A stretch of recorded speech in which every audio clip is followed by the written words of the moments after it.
Good morning. Welcome to the Tuesday, August 20th, 2024 meeting of the Sacramento County Board of Supervisors. Would the clerk please call the roll? Good morning, Supervisors Desmond. Here. Frost. Here. Hume. Here. Kennedy. Here. And you have a quorum. This meeting of the Sacramento County Board of Supervisors is cablecast live on Metro Cable 14, the local government affairs channel on the Comcast and AT&T Uverse cable systems. The meeting is closed caption and live streamed at metro14live.saccounty.gov and can be heard live for free on 96.5 FM KUBU radio. Today's meeting will be repeated Friday, August 23rd at 6 p.m. on Channel 14. This meeting can also be viewed at youtube.com/Metro Cable 14. The Board of Supervisors fosters public engagement during the meeting and encourages public participation, civility, and use of courteous language. The Board does not condone the use of profanity, vulgar language, gestures, or other inappropriate behavior, including personal attacks or threats directed towards any meeting participant. Seating is limited and available on a first-come, first-served basis. Each speaker will be given 2 minutes to make a public comment and are limited to making one comment per agenda or off-agenda item. Please be mindful of the public comment procedures to avoid being interrupted while making your comment. Comments made by the public during Board of Supervisors meetings may include information that could be inaccurate or misleading, particularly concerning topics related to public health, voter registrations, and elections. The County of Sacramento does not endorse or validate the accuracy of public statements made during these open public forums. The recordings are shared to provide transparency and access to the proceedings of public meetings. To make a comment in person, please fill out a speaker request form and hand it to clerk staff. The chairperson will open public comments for each agenda or off-agenda item and direct the clerk to call the name of each speaker. When the clerk calls your name, please come to the podium and make your comment. If a speaker is unavailable to make a comment prior to the closing of public comments, the speaker waives their request to speak, and the clerk will file the speaker request form in the record. The clerk will manage the timer and allow each speaker 2 minutes to make a comment. You may send written comments by email to boardclerk@saccounty.gov, and your comment will be routed to the board and filed in the record. If you need an accommodation pursuant to the Americans with Disabilities Act or for medical or other reasons, please see clerk staff for assistance or contact the clerk's office at 916-874-5451 or by email at boardclerk@saccounty.gov.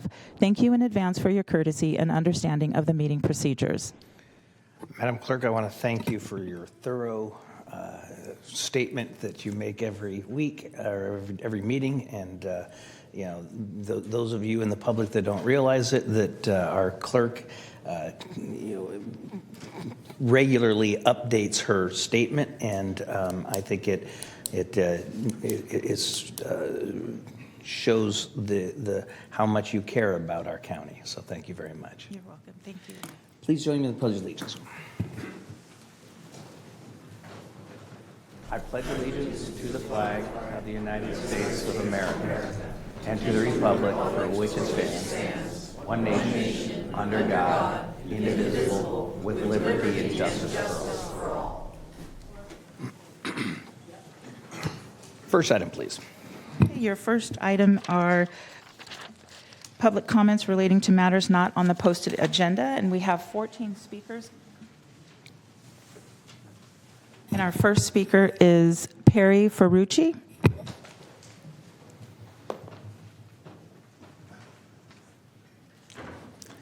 Good morning to the Board of Supervisors. My name is Perry Ferrucci, and I'm a volunteer with New California State. Today I'm going to read about the Reorganized State of California Ordinance 24-2, the State of California secession from the United States of America. The most assured aspect of our Constitution is the guarantee that all three elements of Article 4, Section 4 will be adhered to by all compact members of the Union of States. Like a three-legged stool, to remove one leg, the stool itself becomes destabilized and ultimately useless. Likewise, if one state fails to provide any one of the three guarantees, that the Union of States becomes less stable. Nothing is more glaring to the American citizen than Gavin Newsom has complete contempt for the rule of constitutional law than to witness the open violations of Article 4, Section 4, and its three guarantees. A Republican form of government, keeping all Americans free from invasion and that of domestic violence. It is clear Newsom is committing treason. An unconstitutional administrative state now exists in California in direct violation of the September 9, 1850 compact with the United States of America. The state of California no longer functions as a republic form of government, no longer provides freedom from invasion and domestic violence. Whereas California's Republican form of government vanishes when corrupt election officials destroy our God-given rights to self-govern. Likewise, it is with invasion when the citizens have no authority to control who enters the county, invaders take over our land. Then domestic violence follows and becomes the new law of the land. Mr. Ferrucci, please wrap up your comments. Please wrap up. Thank you. Hi, I'll continue. Whereas it is evident over the last 3 years since the most corrupt presidential election in American history of November 3rd, 2020, that there has been a coordinated design for the destruction of the United States. And whereas Governor Gavin Newsom is spearheading the effort to trample on and destroy the God-given rights of the people protected by the United States Constitution. And whereas in California, the Newsom democracy government has devolved into a dictatorship, operating as a tyranny to the people, and thus broken the compact of statehood and seceded from the United States of America. Whereas the true purpose of all government is to promote the welfare and provide for the protection and the security of the governed. And when any form or organization of government proves inadequate for or subversive of this purpose, it is the right, it is the duty of the people to alter or abolish it and establish for itself a new guard. And whereas the Constitution's first three words, we the people, affirm that the government of the United States exists by the consent of the people to serve its citizens. The government of California, the current socialist governor, and the mono-party system, along with local officials, are following a coordinated design with the intent to actively engage in acts of insurrection against the United States Constitution and the Compact for Statehood entered into September 9th, 1850.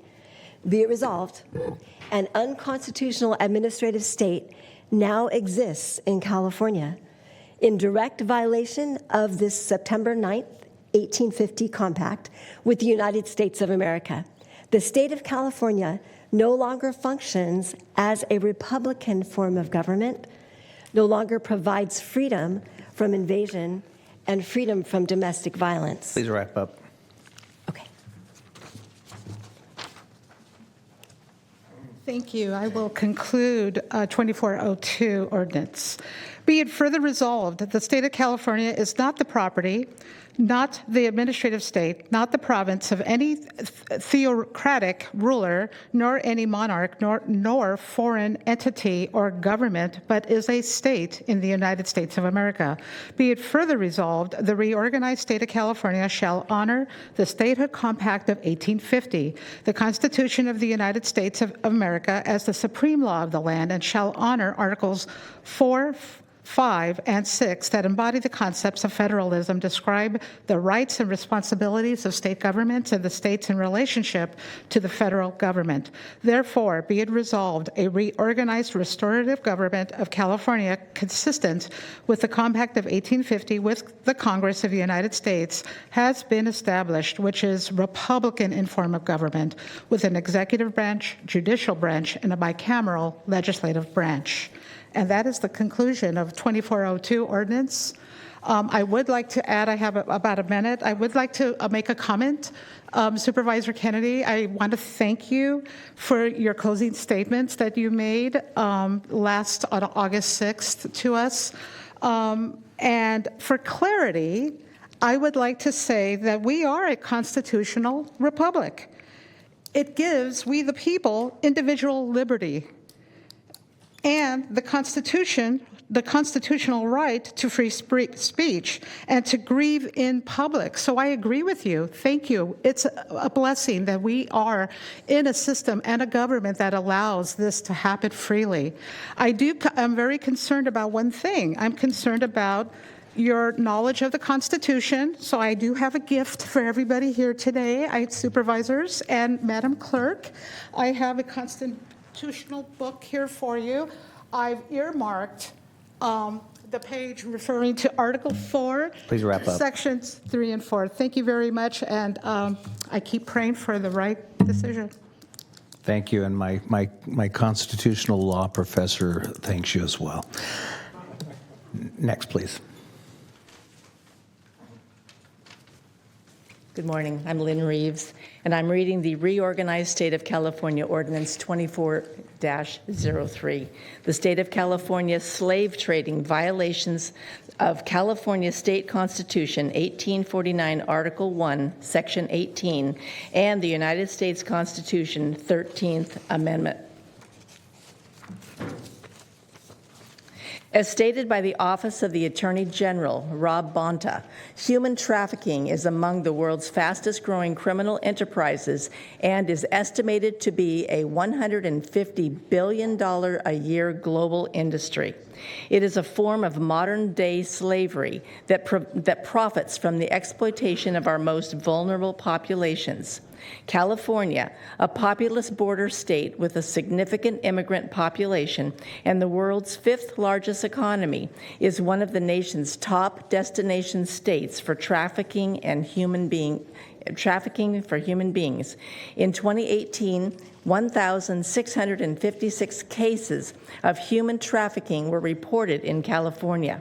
Of those cases, 1,226 were sex trafficking cases, 151 were labor trafficking cases, 110 involved both labor and sex trafficking, and in 169 cases, the type of trafficking was not specified. The perpetrators of human trafficking have become more sophisticated and organized, requiring an equally sophisticated response from law enforcement and its partners to disrupt and dismantle their networks.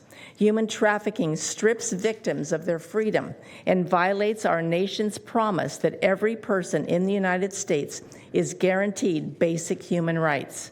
It is also a crime. I'm going to stop here. I just would like to make a comment also. You did make a comment 2 weeks ago that you did not agree with what we were saying. Correct. But I want you to understand that you are here to represent your constituents' opinions, not just your own. Thank you very much. I appreciate that. Thank you. Next, please.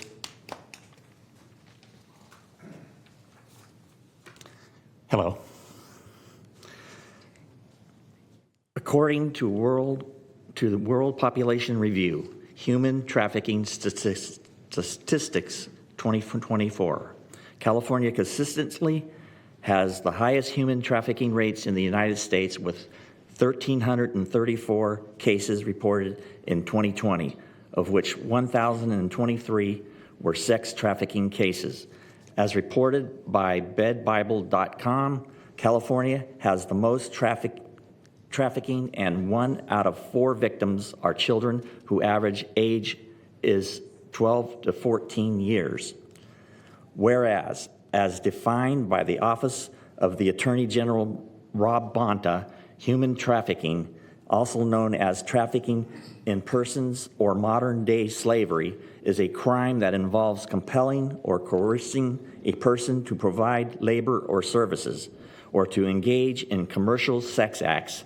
And whereas California is one of the nation's top destinations for trafficking human beings, and whereas California has a porous border with sections and inadequate fencing on the southern border, as well as access from the Pacific Ocean onto miles of unguarded beaches, it is known that thousands of unidentified foreign nationals, referred to as gotaways, enter the state monthly, and many are trafficking humans and drugs And whereas, according to the International Labor Organization, forced labor is all work or service which is exacted from any person under the threat of a penalty and for which the person has not ordered himself or be herself voluntarily. This includes situations in which persons are coerced to work through the use of violence or intimidation or by more subtle means such as manipulated Please debt. please wrap up. Thank you. Thank you. Next. Continuing the reading. Through the use of violence or intimidations and by more subtle means as manipulated debt, retention of identity papers, or threats of denunciation to immigration authorities. And whereas federal law 22, United States Code, section 7102 defines trafficking in persons as sex trafficking, in which a commercial sex act is induced by force, fraud, or coercion, or in which a person is induced to perform such act has not attained 18 years of age, or the recruitment, harboring, transportation, provision, or obtaining of a person for labor or services through the use of force, fraud, or coercion, and for the purpose of subjection to involuntary servitude, peonage, debt bondage, or slavery. And whereas California Penal Code, section 236.1 states, anyone who deprives or violates personal liberty of another with the intent to obtain forced labor or services, procure or sell an individual for commercial use, sex, or exploit the individual in obscene manner is guilty of human trafficking. Depriving or violating a person's liberty includes substantial and sustained restriction of another's liberty accomplished through fraud, deceit, coercion, violence, duress, menace, or threat of unlawful injury to the victim or to another person.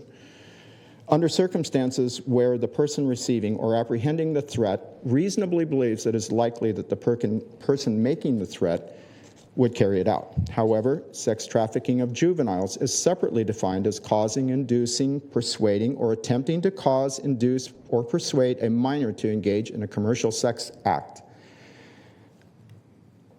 I'll leave off there. Finishing the reading of California Ordinance 2403. Be it resolved that California 1850 Compact Constitutional Article 1, Section 18, neither slavery nor involuntary servitude, except as a punishment for crime whereof the party shall have been duly convicted. Be it further resolved, the 13th Amendment of the United States Constitution ratified December 6, 1865 states, neither slavery nor involuntary servitude, except as a punishment for crime whereof the party shall have been duly convicted, shall exist within the United States or any place subject to their jurisdiction. All persons are equal before the law, so that no person can hold another as a slave. And the Congress shall have power to make all laws necessary and proper to carry this declaration into effect everywhere in the United States. Charles Sumner, February 8, 1864. Be it further resolved, the reorganized state of California shall honor the Constitution of the United States of America as the supreme law of the land. Article 4, Section 5 and 6 embody concepts of federalism, describing the rights and responsibilities of state governments and the states in relationship to the federal government. The Constitution's first three words, "We, the people, affirm the government of the United States exists by the consent of the people to serve its citizens. Therefore, be it resolved, the reorganized state of California shall ensure law enforcement, enforce the courts, prosecute those engaged in modern-day slavery according to federal law 22 U.S.C. Section 7102 and California Penal Code Section 236.1.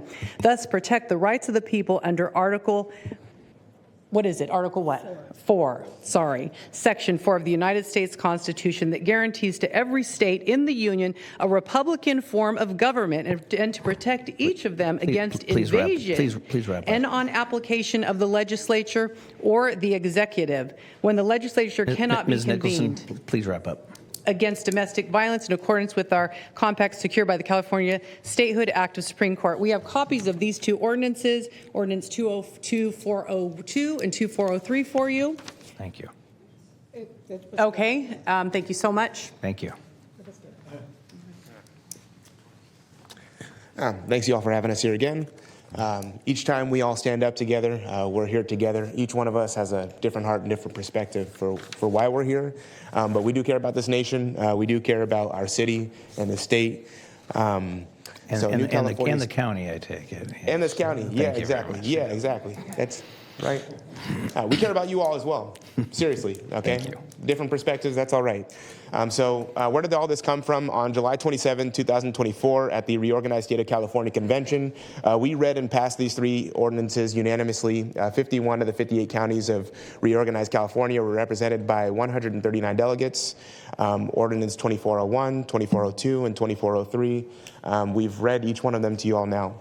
And that's just to bring you an awareness of the things that have been being worked on for over a decade now, okay? This matters to us. And the things that we've talked about so far, we've talked about the economy, and we've talked about sex trafficking, right? We've talked about the crime that's rampant throughout the streets. And something as I sit back and I watch you all, I just have to imagine, I listened to Phil Cerna, he responded to somebody and 2 weeks ago and let them know, hey, here's all the things we're doing to be able to chip away at that problem you're talking about. I would imagine that you all would like to be a lot more effective in what you're doing.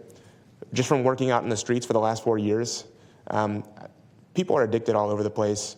There's people dying. It could be solved. There's a lot of problems that we have going on that could be solved, okay? When you look at what's going on, all the shoplifting, I've talked with an officer before. I had a woman that I was helping out. She's drug addicted. They couldn't do anything to stop her from continuing to shoot up even though she was pregnant. He said I could arrest her. We just ended up having to let her go. The laws are lawless, okay? And that's not right. It's messing up our community, okay, just to put it simply. So you guys have a responsibility before God and before the people here, but also before God, because one day we're all going to pass away and we're going to stand before him, okay? You want to be on the right side of that. Blessings to you guys. Thanks you all for your time. Thank you, sir. Sandy? Good morning. Morning. Sandy, be careful who you vote for. Congressional District 3 includes parts of Sacramento County. The current congressional representative is Kevin Kiley. His opponent in November is Jessica Morse. A recent article published by Sierra Thread, Stolen Valor? Jessica Morse claimed to have served in the military, then changed her story after being questioned by a military family. This occurred on the heels of national headlines spotlighting Democrat vice presidential candidate Tim Walz being accused of stolen valor. Witnesses share their observations of what happened. Last week in Nevada County Fair, when a family waited at the gate to buy their entrance tickets, they were approached by Jessica Morse, Democrat candidate for U.S. Congress, who was making her way down the line passing out literature and campaigning. Jeremy Shekels remembers how his conversation with Morse started. My dad, he served in the U.S. military for the Marines. We were in line and Jessica Morse was in front of us talking to another patron of the fair. As we were approaching her, she was telling the person in front of us that she had served in the military. The line had moved forward in the gate, and we were next in line. I said, before you go any further, I would like to know about your military experience. You were telling the person ahead of me. Morse responded that she served in the military. Jeremy Shekels pressed her about where she served, and she claimed she got sent to Baghdad. Jeremy's father, excited to meet another veteran, asked if she was in the forward or the rear. According to Shekels, she replied, "Oh, I was in the forward. I was getting shot at." When he started to question her story, Morse became nervous. You could tell at that point that the gig was up. She was backpedaling for a little bit on the conversation. She moved back a person and tried to fizzle out. He asked if she had a photo of herself serving. Morse said she didn't have her phone. Then Morse finally admitted that she worked with the military and didn't serve in the military. Be careful who you vote for. Thank you. Thank you. Pete Spaulding.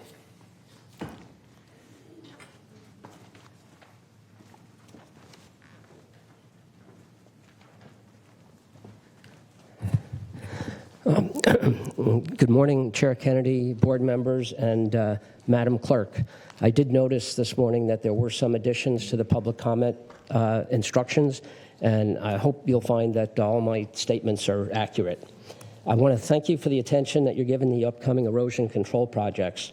As you've suggested, myself and others with concerns have been participating in the Bank Protection Working Group meetings. Based on the information presented by the Corps and their consultants, we've not seen any significant changes in the project footprint and erosion control techniques from what was included in the initial drafts, despite over 1,900 public comments submitted before the end of February. Some of the information presented by the Corps in recent meetings has been misleading. Examples of erosion that occurred in 1986 in the River Park and Sac State areas are examples. Erosion did occur on some vegetated banks. However, these occurred in areas with much higher river velocities and in places where flow dynamics are influenced by upstream structures and river curvature. The examples from other parts of the river used to justify the project are not representative of the Project 3B area. Removing trees, vegetation, and their root mats, which help to naturally stabilize the banks and have withstood high flows in order to install bank armoring, makes many in the area feel less safe.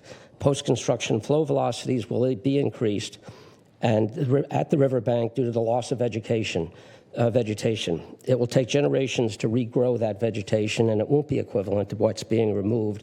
It will not have the diversity and complexity that the habitat requires.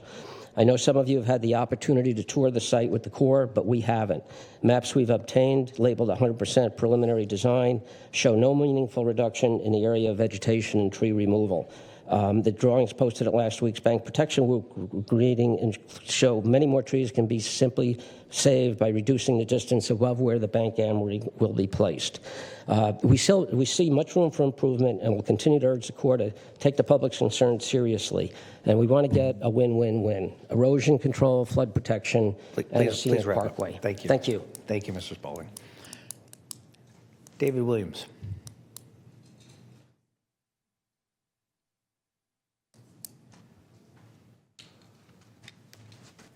Morning. Good morning. I'm here to talk about the Sacramento welcome homes that we have. Can we raise the podium a bit? Thank you.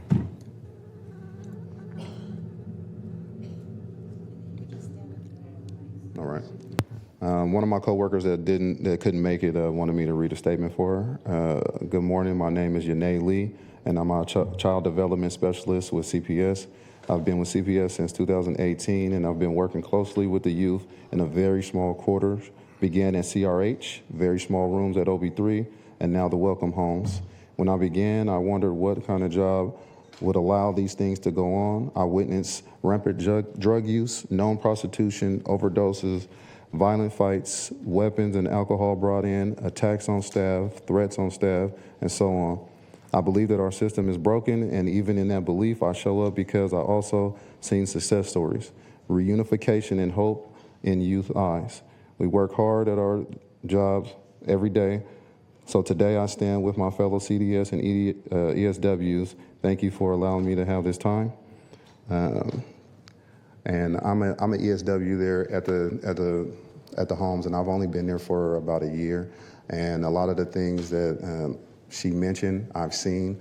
Also, we say that we want the kids to be safe, but having all those things be able to be brought in without us being able to, check them and make sure that that stuff is not brought in, it's not making them safe, and it's not keeping us safe as well as staff. Thank you. Thank you. Thank you. Mike Gilbert.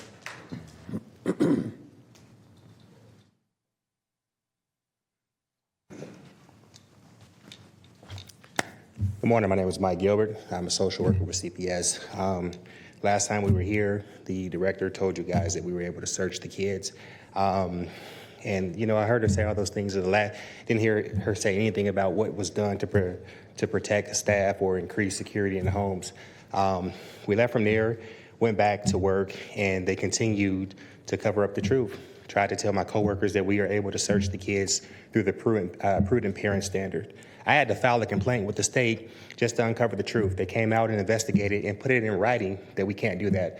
I have a copy of it if you guys want to see that. I didn't come here today to talk about that. I came today to tell you about my amazing coworkers. You know, hopefully one day CPS management will tell you guys the truth, that the group home model we're using doesn't work. And as long as we have it, you're going to get OSHA violations, civil rights violations, you name it, because it doesn't work for the particular population of foster youth we serve. Until that day, myself and my coworkers, we're all you got. We're on the front lines of this thing. They show up every day, regardless of the physical danger, the emotional danger, the mental distress. They show up. And we don't all get along. Some of us wouldn't speak to each other if we saw each other outside of work, but I can tell you from the bottom of my heart, they care. They care about the kids they work with, and regardless of the dangers that they're in at work, they show up every day. And so today, I wanted to point out the pay disparity that's happening. The county does not pay the staff in the welcome homes the same way that you all pay everyone else that's experiencing those same hazards. The staff at YDF is making $25,000 higher than us. We have the same education requirements. For the CDSs, the staff down there is making $40,000 a year higher than them. And the qualifications are the same for the job. It starts with you all at least acknowledging that the staff there is in danger. I know you all want the best for the kids too, so do we. And whatever you guys come up with, we're going to be there. Thank you. Thank you, Mr. Gilbert. Appreciate you. Carissa.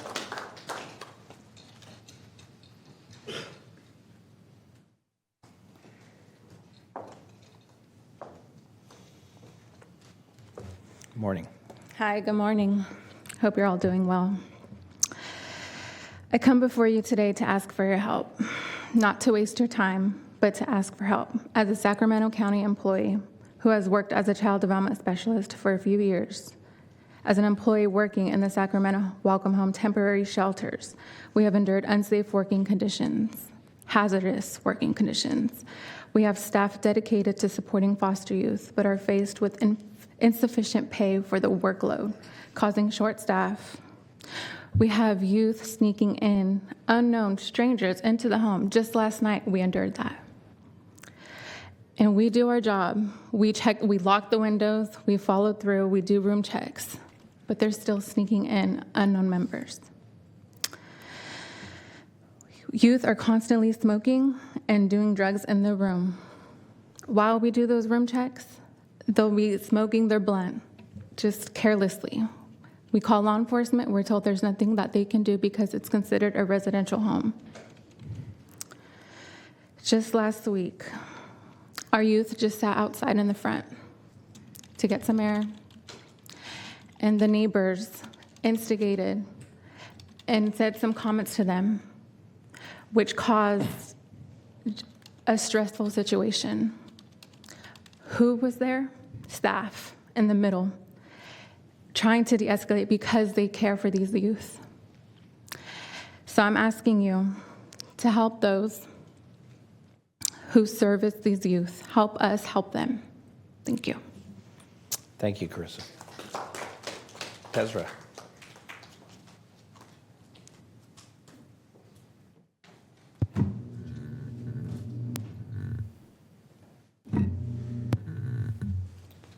Good morning, Tezra morning. Sledge, UPE business agent. I want to first thank you, Supervisor Hume, for meeting with us. I also want to thank you, Supervisor Kennedy, Supervisor Desmond. You guys have committed to meeting with us.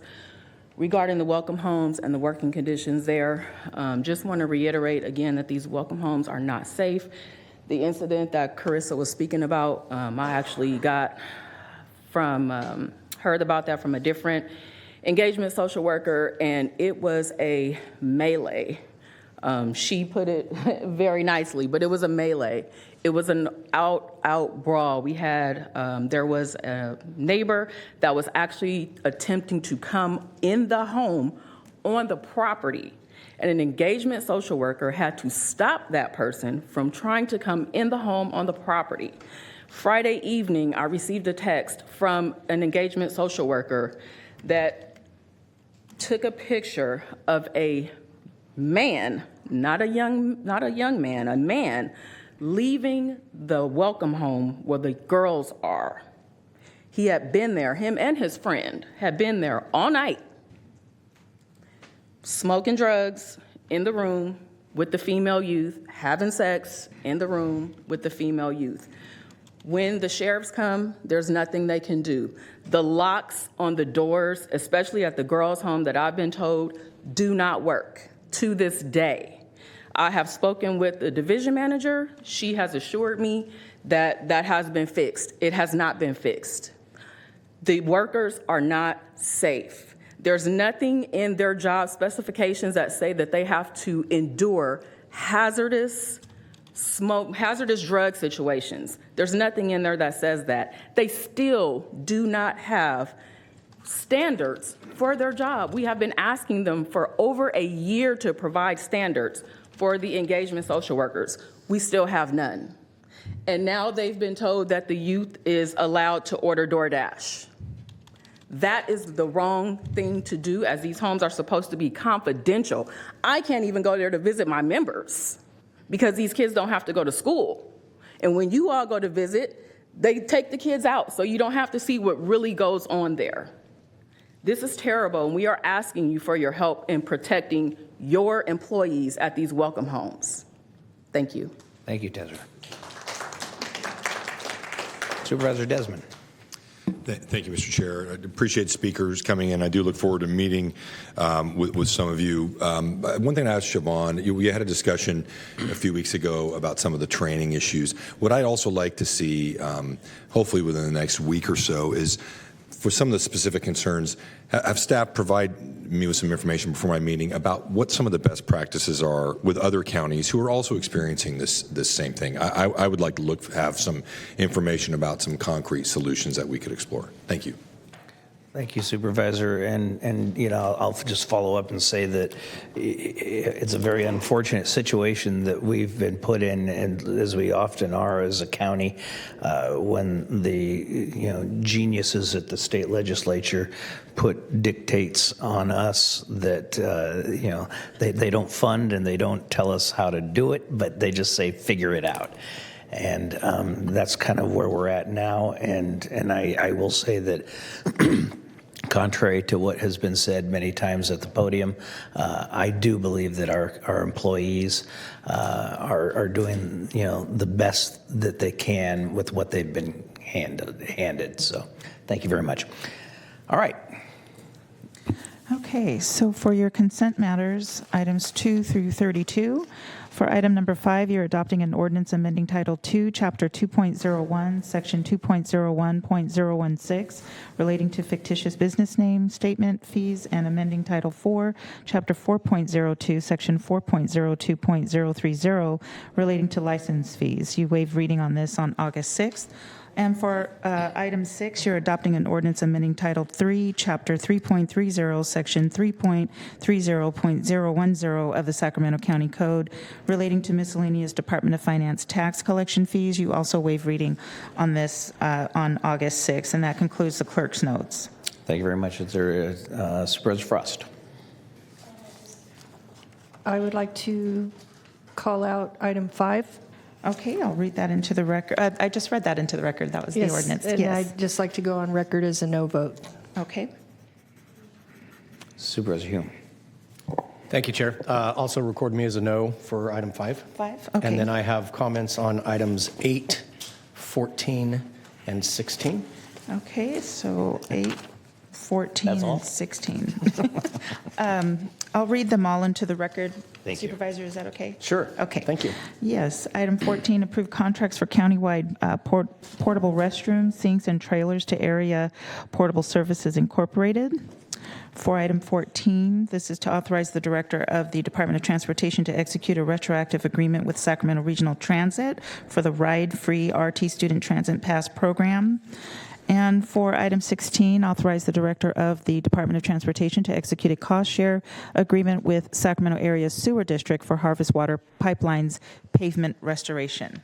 Great, thank you. So on item number 8, this is a 5-year contract. It's total amount of about $3 million, so it's $600,000 a year for 125 units of portable restrooms, sinks, and trailers. And so that comes out to about $4,800 per unit per year. So I'm just going to be a little bit snarky to say that the tens of millions of dollars we're spending on the safe stay for plumbed bathrooms, that's a very significant difference in that amount there. Then item number 14. I'm sorry, Supervisor, what item was that? That was item number 8. Thank you. Then item number 14 is the ride-free RT. I just wanted to call out that Sacramento County, I believe now, given that the city of Sacramento has revamped their amount that they're contributing, we are now the largest single contributor to that program. And it is my understanding that the school districts who previously had not contributed to the students' riding now do contribute. Is that correct? That's correct. That's what I thought. Okay, great. Thank you.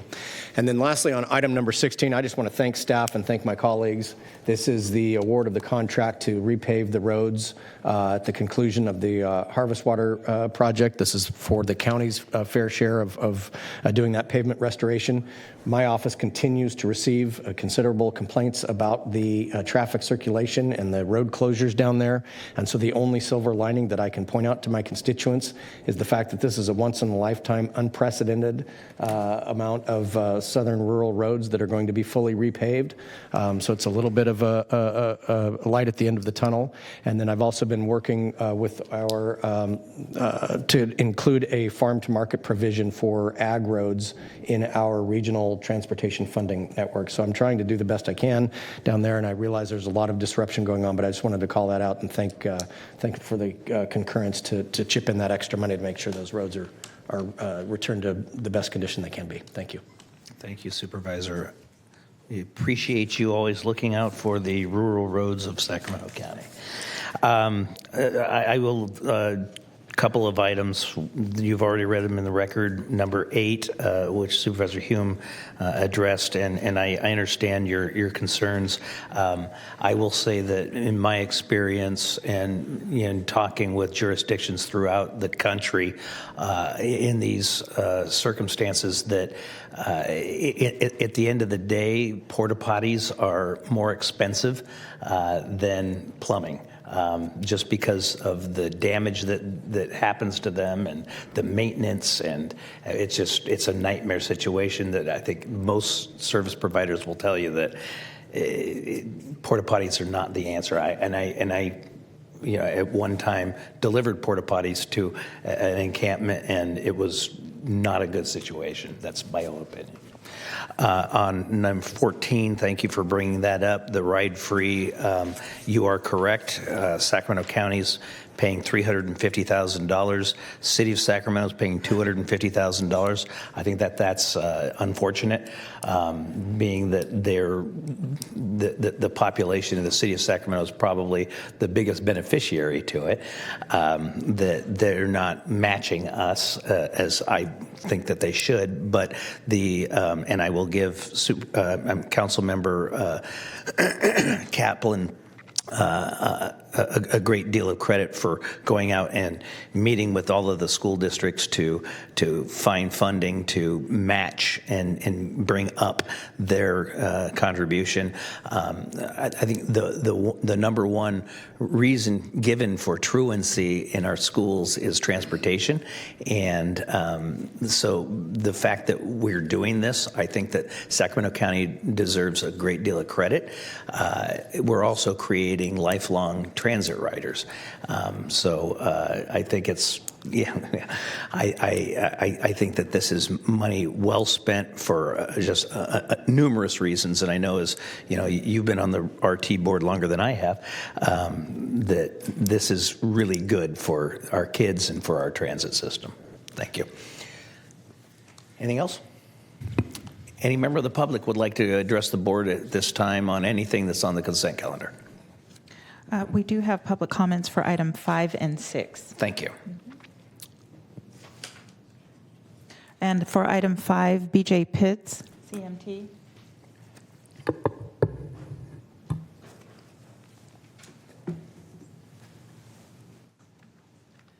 Good morning, everyone. Morning. I'm BJ Pitts, CMT.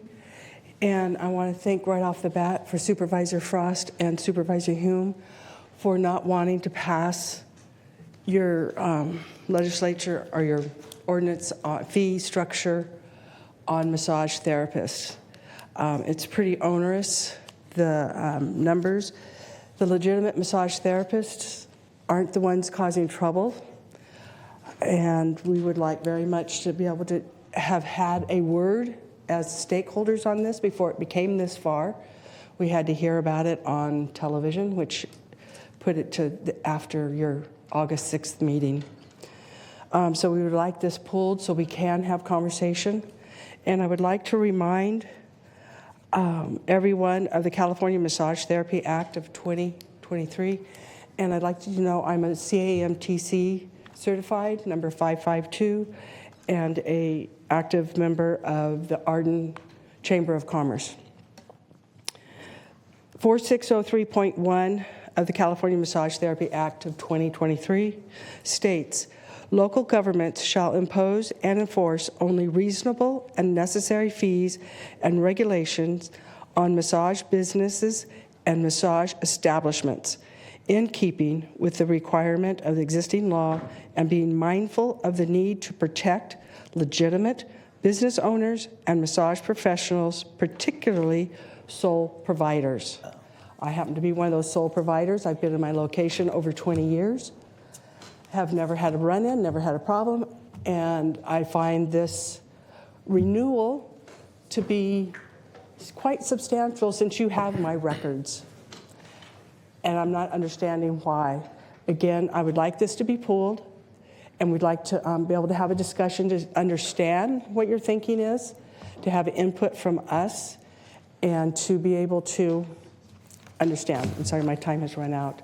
Thank you very much. Thank you very much. At this time, I'm going to make a motion that we continue item number 5 to a date certain. What would that be, Madam Clerk? That would be September the 10th. Okay, I'd like to make a motion that we continue item number 5 till September 10th. Please vote. Unanimous vote. Thank you. Now, for those of you who are here to speak on item number 5, you're welcome to do so, but otherwise we're going to hear it again, so.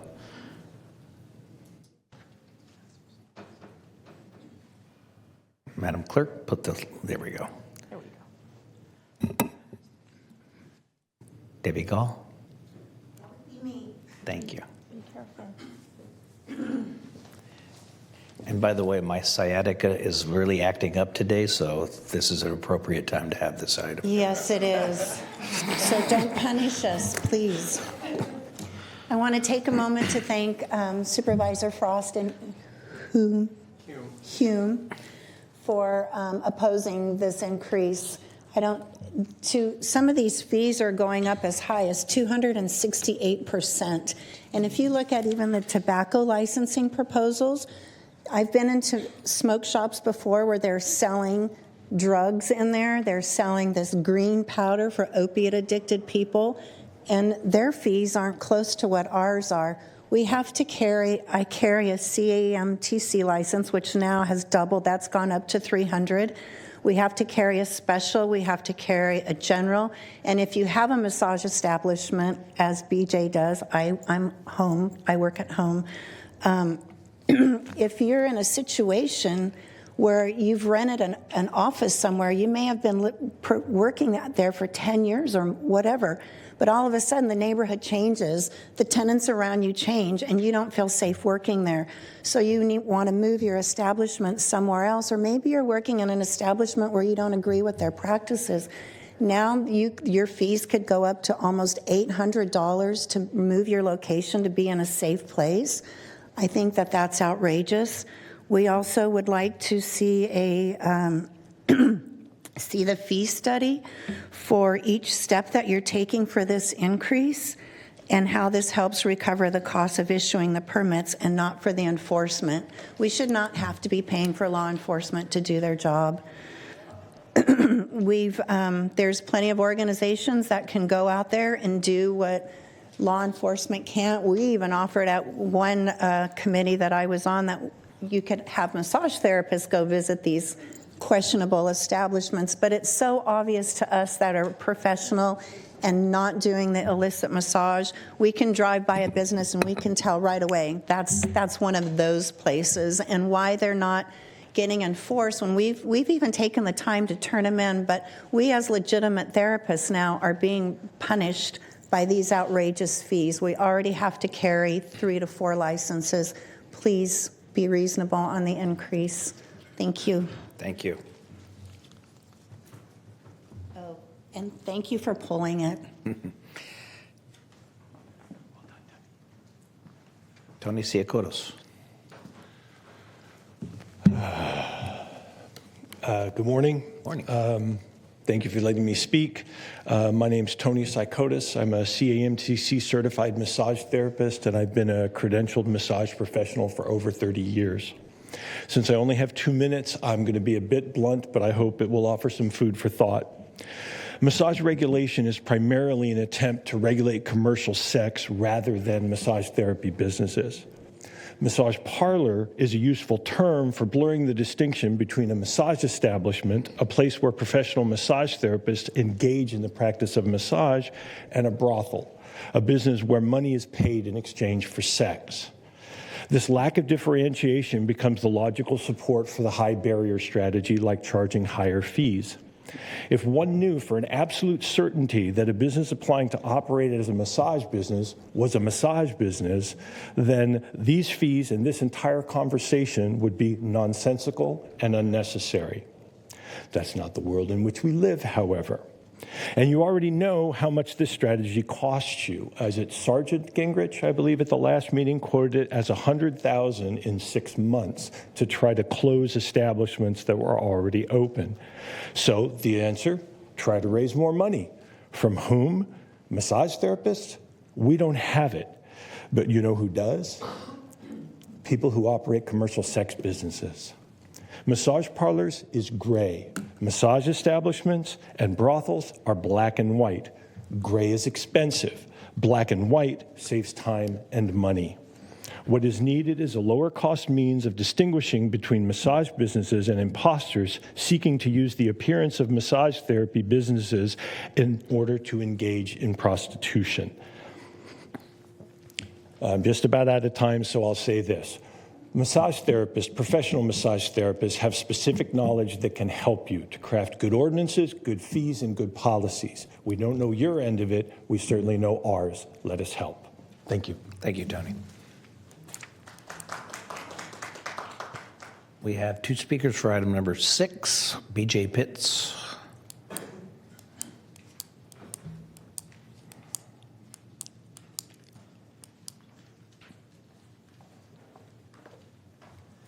My apology for taking up your time. I was not clear at looking at the agenda if it ran 5 and 6 kind of ran together. Okay. And so 5 was definitely part of it. Is 6 part of that issue as well with the fee structure? No. No. Okay. Sorry for taking up your time. Okay. Thank you very much. Thanks for coming down. Debbie Gall, are you going to have the same experience? Thank you very much. Okay. Item number 14, we have Sandy.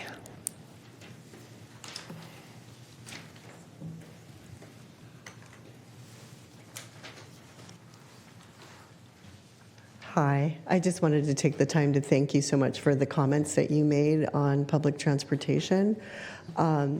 Looking back at where I came from, it was difficult for to get transportation, so I had to rely on public transportation, and I know how invaluable it is to have it safe and running and dependable. So I appreciate that. I also had a question as to why is it that the county is paying more than their fair share versus the city? As you said, the city is larger and uses it more than the county. So I'm just confused as to why that happens, and if there are any efforts in trying to encourage them to pick up more of the responsibility, financial responsibility. We have made those efforts, and I will say that the only difference between the city and the county is that we're better. Supervisor Hill. That's not a subjective. It's measurable. Thank you very much for your comments. Thank you. Thank you, Chair. I just wanted to instruct staff before this item is brought back, if we can kind of go in the spirit of what Supervisor Desmond was sussing out at the last time this item was heard, and some of the comments that were made here today of how we can recognize legitimate, small practices certifications, et cetera. Because in the same way with law enforcement, nobody hates a bad cop more than a good cop. The same thing is true with massage therapists.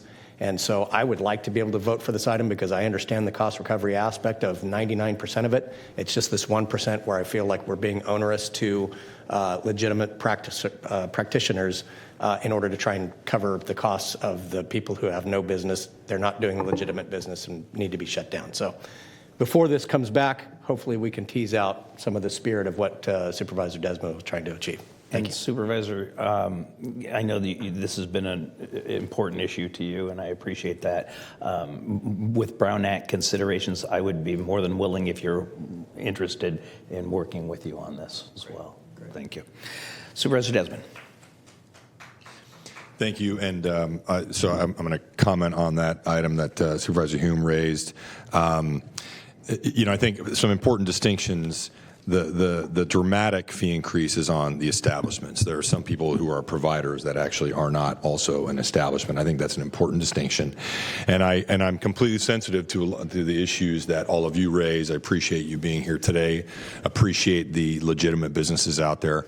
As a supervisor that has, I think, between 70 and 80% of these massage establishments in his district, I can attest to you that these are not the ones. The illegitimate businesses frustrate all of our efforts in the county to attract more infill development, to attract more businesses to these communities. When you hear from the Sheriff's Department, and I've gone out with the Sheriff's Department and have seen, firsthand some of the results of some of their operations where between, I think it's 65% or so of the businesses are involved in prostitution, and some are actually involved in human trafficking. We have to do more. I am committed to doing more for my district in particular because of the disparate impact it has on my constituents. I don't see any other way than to impose a broad licensing increase, but I think we can at the same time be very thoughtful about creating a mechanism whereby if you have multiple past inspections, maybe twice or whatever, I'm going to be eager to hear back from staff as well, that you will have some kind of relief from inspection fees going forward, or maybe some reduced business licensing fee. So I too, I will move the remainder of the consent calendar and just ask staff when this does come back to us, I'd like to have, I'm looking up at Chad and whomever, to have some of those specific proposals from staff about how we would implement some kind of, I don't know if you'd call it a fee holiday or a reduced license after successful inspections. So I'd like to see that when this comes back. Thank you. We have a motion and a second. Please vote. Unanimous vote with those members present for consent matters 2 through 32, with the exception of item 5. Next item, please. Okay, for item 33, this is the presentation of resolution honoring the retirement of Faith Whitmore as Chief Executive Officer of Sacramento Regional Family Justice Center.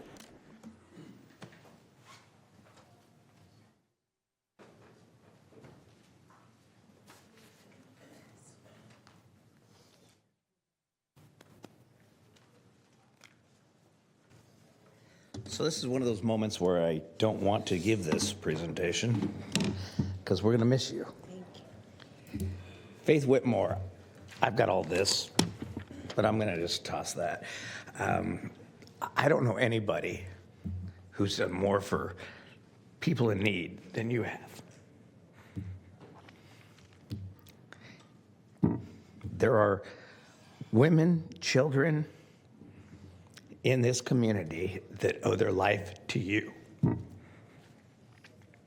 You have dedicated yourself in such a humble way that you are truly a treasure to Sacramento County.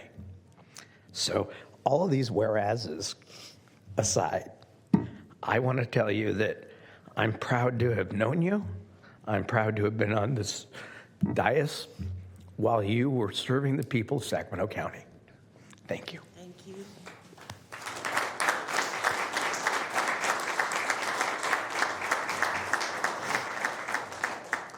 Thank you to each of you.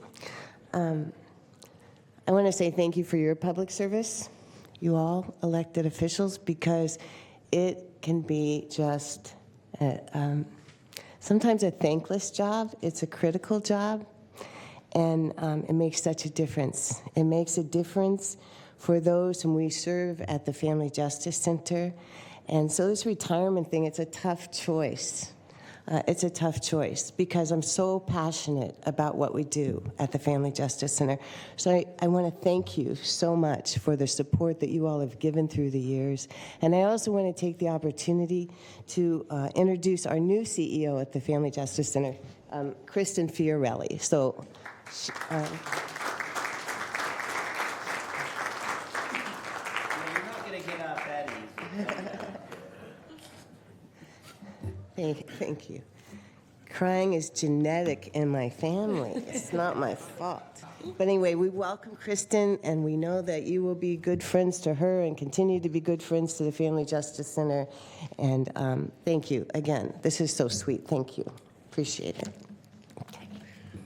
It's a pleasure to be here on the team and to continue the work that Faith and the team have done. And I look forward to working with you all in the county to continue the great work.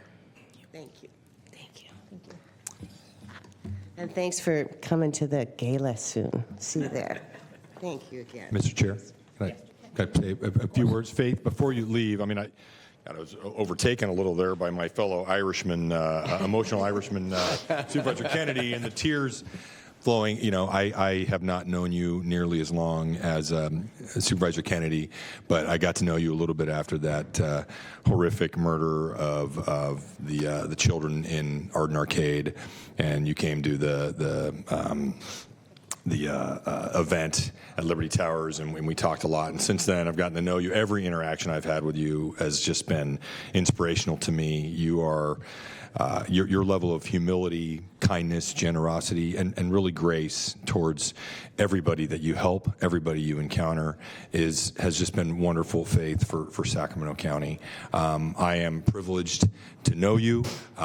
Look forward to being there at the gala where you will also be honored. But just want to thank you so much for everything you've done and for your just massive heart that you have. You have so dramatically improved so many people's lives. So thank you, Faith, and I just wish you all the best. Thank you. Thank you so much. And Faith, don't go yet because Supervisor Hume is after me.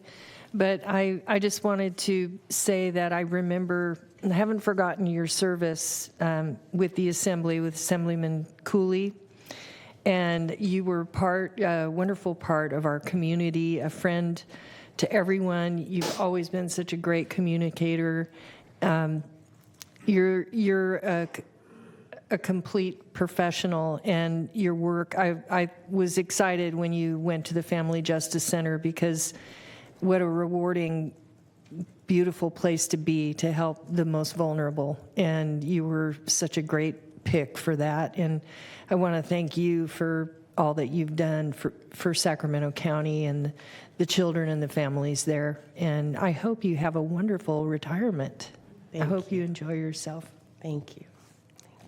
And I'll just echo along that, you know, you and I have known each other for many years, and you in several different capacities. And like me, I hope you feel blessed that you kind of found your true calling, and you're that crazy confluence of passion and commitment and servitude. And the most important thing that I can say to you, and I hope that your successor is able to fill your big shoes, because, Faith, you have made a difference in Sacramento County. We appreciate you for it. And I apologize I can't be here at Gala where you're going to be recognized, but thank you for the work that you've done. Thank you for your support, all of you. Love you guys. Thank you. Now they want to vote. And now they want to vote.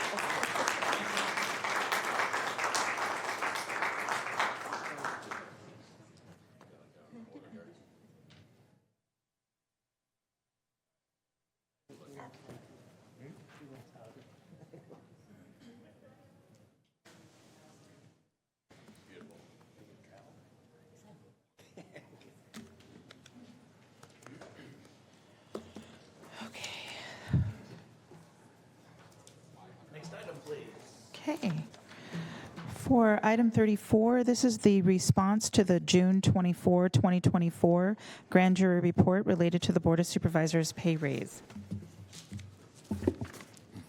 Good morning, Mr. Chair and the esteemed members of the board. Sylvester Fadal, Deputy County Executive for Admin Services. This item is the county's formal response to the grand jury report of June 24th of this year.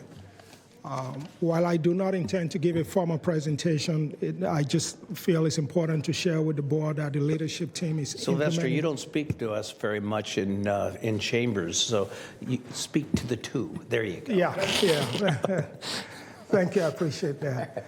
But the leadership team is implementing programs just to ensure that there's no reoccurrence of a similar problem in the future. We essentially reviewing our processes, paying more attention to the ordinances and charter, and try to ensure that we're meeting that highest level of what I would call compliance hygiene in each and every case. So we're putting processes in place. So we're recommending the board adopts this response and direct the board clerk to officially send a copy of this report to the Superior Court judge. Thank you. Any questions?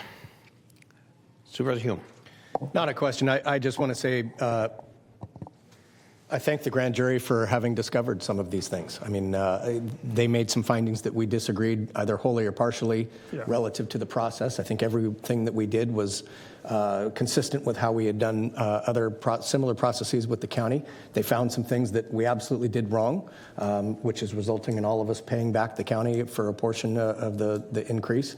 And so, I think when you know better, you do better. And in 30 some odd years, if this is ever addressed again, the county will get it right that time. Thank you. Thank you. I wholeheartedly agree and move for staff recommendation. We have a motion and a second. We do not have public comments on this item. Thank you. I want to go on record for that. Please vote. Unanimous vote with those members present. Next item, please.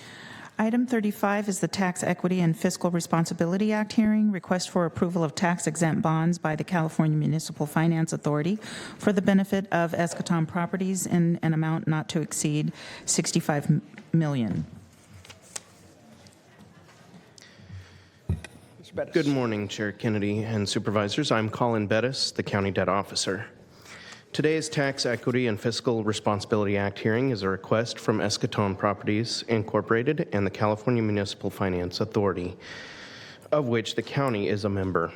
The hearing is to request the approval of tax-exempt bonds in an issuance amount not to exceed $65 million. Eschaton Properties, Incorporated is a nonprofit organization that provides assisted living facilities. Before Eschaton can issue these bonds, federal law requires that a public hearing be held and approval obtained from the jurisdiction in which the project is located. In this case, a portion of the project is located within Sacramento County, and approval is only being sought for the amount of financing required for that portion. Proceeds of this debt issuance will be used to refinance certain outstanding debt related to the Series 2012 revenue bonds, the Series 2013 revenue bonds, and the Series 2022 revenue bonds. The facilities that were improved with the prior bonds include the following: Eschaton Village Carmichael, Eschaton Village Carmichael Lodge, Eschaton Land Park. These tax-exempt bonds are solely payable by Eschaton and are not a direct obligation of either CMFA or the County of Sacramento. County staff is recommending that the board conduct a public hearing and at the close of the hearing, adopt a resolution that approves the issuance of bonds by CMFA on behalf of Eschaton. Representatives from Eschaton Properties and CMFA are here to answer any questions you may have. All right. At this time, does this board have any questions, comments? Hearing none, I will open the public hearing. Is there any member of the public that is here today that would like to address the board on this item? We do not have any public comments. Then I will close the public hearing. Is there a motion? So moved. I'll just say I know that this is a necessary function of government, but TEFRA hearings are kind of the biggest nothing sandwich that we're a part of. You'd be surprised, Supervisor Hume. They were hard to get at one time. Okay.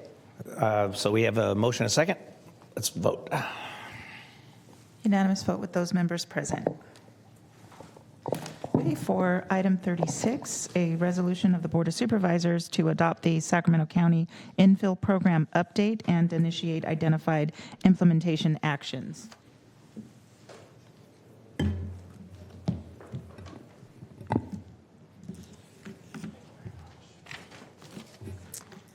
Right.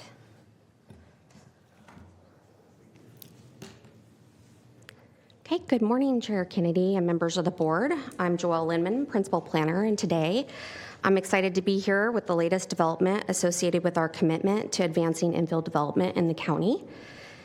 This is the infill program update, which in short is a roadmap to set in motion the priorities of the board and associated stakeholders related to infill. As the board is keenly aware, the county has been, let me advance my slide there, sorry. As the board is keenly aware, the county has been engaged in various efforts for many years. Joelle, in the future, can you put more words on the slide? I will try. Font too. I won't say them all, I promise. Different words. We've been engaged in various efforts for many years to minimize barriers to infill, both with our own processes, improvements, and in our response to various external economic and social issues that our residents and stakeholders face, including the housing and affordability crisis and our collective need to reduce impacts related to our changing climate. So this slide shows the evolution of our response to the identified need with close to 2 decades of work, and obviously very long, along with some things that were frankly outside of our control. It paints a picture of how we got to where we are today. Of note, the first infill coordinator position was approved by the board in 2007, and in May of 2008, the board approved the first infill program document, which identified barriers to infill development, provided 5 next steps to address said barriers, and provided policy recommendations. Shortly after the adoption of the infill program, unfortunately, the Great Recession took hold, which severely impacted, amongst many things, as you all are aware, it impacted the county budget. So not only was there a need to reallocate county resources, including the elimination of the infill coordinator position, but there was also simply no infill development program for many years. But as things were slowing on the development side, we were still working fast on infill. In fact, in 2011, the county's 2030 general plan update was adopted, which was a focused update oriented towards growth management.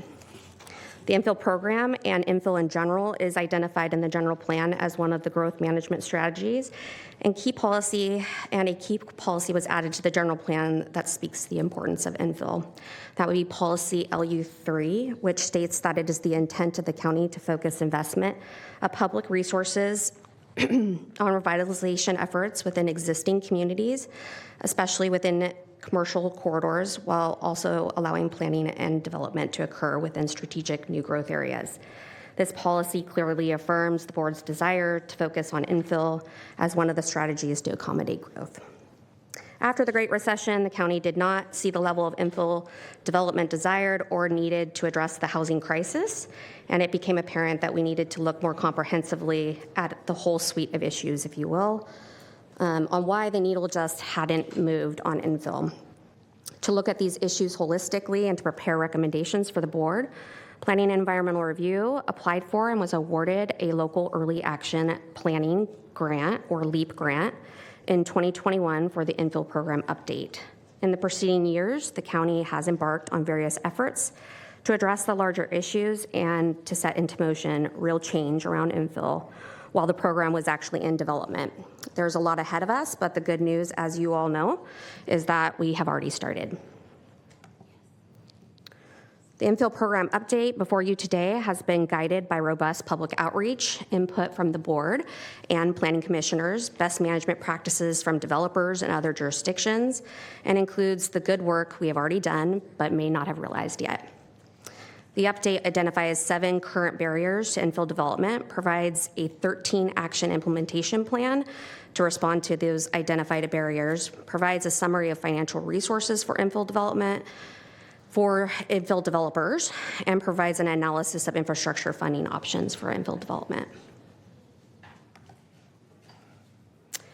The primary component of the update is the implementation program, which is as stated, identifies 13 implementation actions along with the responsible county department and a basic timeline for completion. The implementation actions generally include increased coordination and partnerships with residents, community groups, and internal and external agencies and departments, expansion of resources for applicants, including procedural and financial resources, analysis, amendment, and in some cases rescission of various land use plans, including, not rescission of, the general plan and other special planning areas. It calls for additional staff resources, including defining and hiring development process managers, an infill coordinator, and additional on-call consultants. It also calls for amended and or expanded fee reduction programs, the expansion of a fast-track permit processing program, and updates to the zoning code, including the development and design standards. As stated earlier, we have not been sitting idle. And a number of these identified implementation actions speak to the board's direction received already at the February 2023 Development Review Process Improvement Hearing, the October 2023 Board Retreat, and the April 2024 Board Workshop on Housing and Infill Development. Per CZ's implementation measures and actions as a starting point, they should evolve and respond to new and different issues identified by legislation, the climate, the economy, and the changing needs of our communities. The infill coordinator will be tasked with keeping a pulse on all things infill, including the needs of the county and its residents and customers, and ultimately following course with updated actions as appropriate. The infill coordinator will be the champion of the program and is tasked, amongst other things, with vetting the definition of infill and what is quality infill, evaluating performance measures and metrics such as timing and cost of development, and identifying and bringing forward future implementation actions. It is important to note that the timing listed on this slide and in the program is intended to be a general framework rather than absolute. In some cases, we were a little excited and ambitious about infill, but ultimately acting upon these measures will be based upon board priorities, direction, and available resources. One additional thing to call your attention to is the implementation action of establishing mixed-use zoning districts and objective standards. As a part of our LEAP grant, we were assisted by our consultant, PlaceWorks, in providing draft objective mixed-use design standards and best management practices. While these are still in early draft form, staff is requesting direction for the initiation of zoning code amendments to refine the standards. If initiated, staff would continue to vet and refine the provided draft with the board and internal and external stakeholders, and ultimately come back with a final draft for the board's consideration. As a key component of the project efforts, a targeted outreach strategy was developed, starting with the creation of a project website to push out information and solicit citizen engagement to well over 2,000 individuals and groups. Primary outreach strategies included pop-ups at multiple community events, an online community workshop, and a series of stakeholder meetings with affordable housing developers, market rate housing developers, business groups, local community-based organizations, and various county agencies. These engagement efforts, along with board direction, have been integral to the development of the updated program. The updated program was brought before the Planning Commission on June 24th, 2024, and was unanimously recommended for approval. Comments received from commissioners included appreciation of the coordinated approach to infill development and a request for community development to continue that good work and coordinate across all agencies involved in the development review process, and to continue to actively engage with local infill developers. One written comment was received from 350 Sacramento expressing support of the program in concept, however, noting continued concern about greenfield development. 350 Sacramento, I believe, is unable to be here today, but they reiterated those same comments for the board today. The program update is exempt from the California Environmental Quality Act, and a notice of exemption was prepared pursuant to feasibility and planning studies statutory exemption and the common sense exemption. The notice of exemption concluded that the program update does not result in a change to land use or zoning regulations that could result in physical impacts to the environment. Instead, the program update is a strategic work plan, and all potential future actions that may have an impact on the environment will undergo an analysis under CEQA when they are brought forward. Therefore, it was shown with certainty that the program update before you would not result in physical impacts to the environment, and it is exempt from CEQA. Few key points in summary. The Great Recession had a significant impact on the success of the prior infill program, and the needle on infill really has not changed significantly. The board has expressed its desire for development, review, process improvements, and for county staff to pursue policy and procedural changes to incentivize and accelerate housing and spur economic investments within the county's existing communities, especially the commercial corridors. The program update is a roadmap to facilitating policy and procedural changes, including development review process improvements necessary to encourage infill development and increase the housing production and economic investment needed to combat the housing and affordability crisis. The updated program identifies current barriers to infill development, includes an implementation plan to respond to identified barriers, provides a summary of financial resources for infill housing development, and provides an analysis of infrastructure funding options.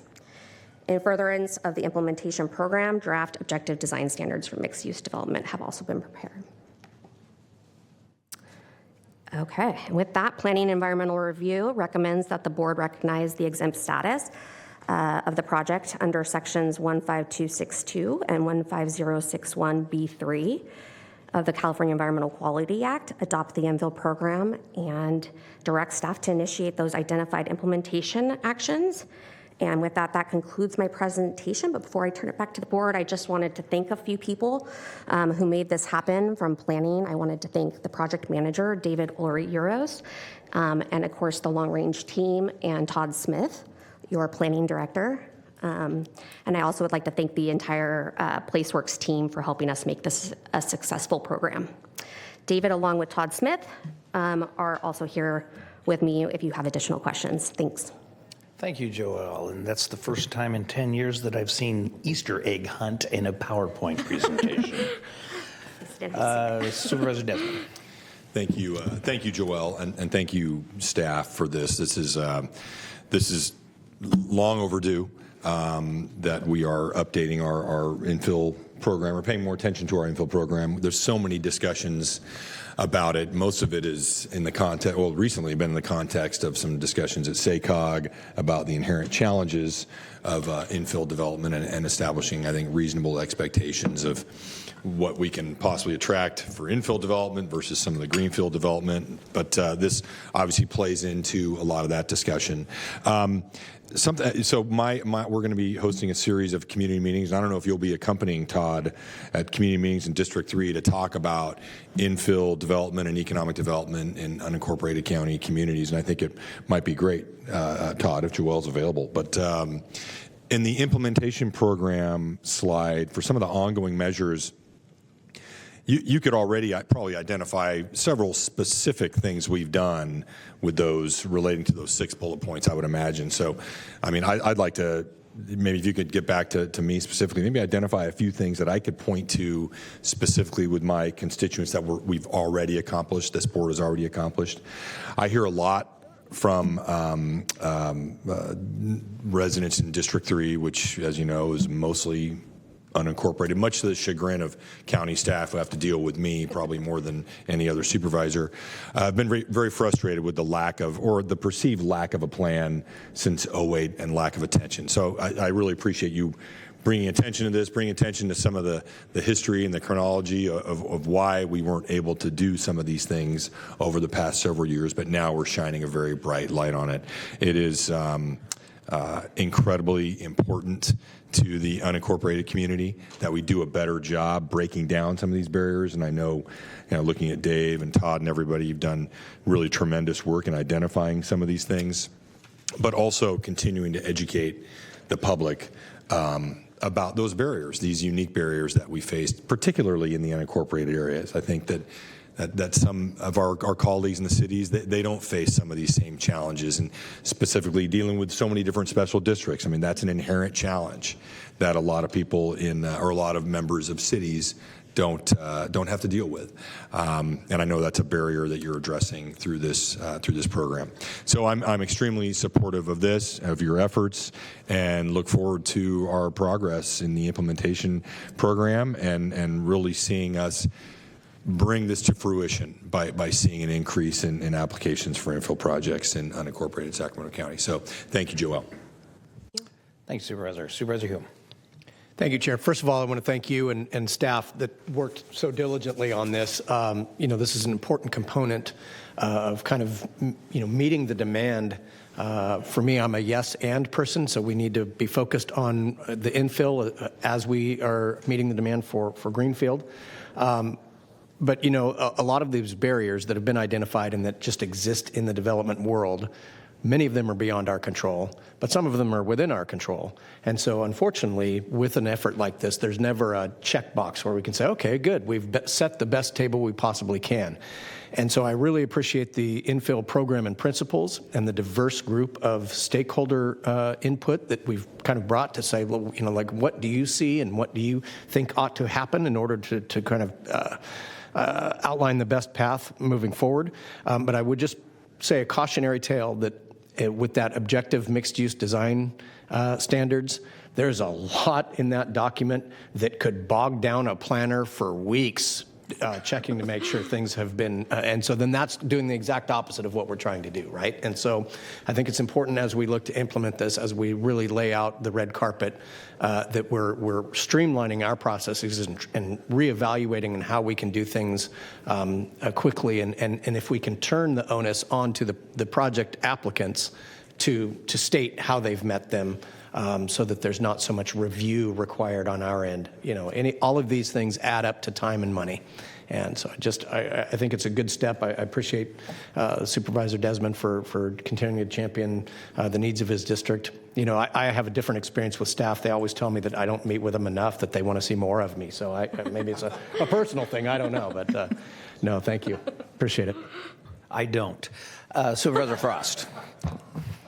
Oh, I just want to thank you. I know in meetings over time with Todd Smith, he has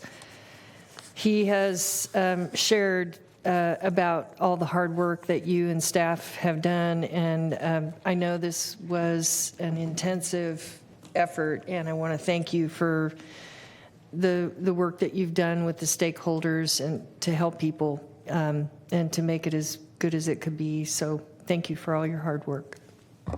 Thank you, Supervisor. Is there any public comment? We do have some public comments. I will bring that up. We have two.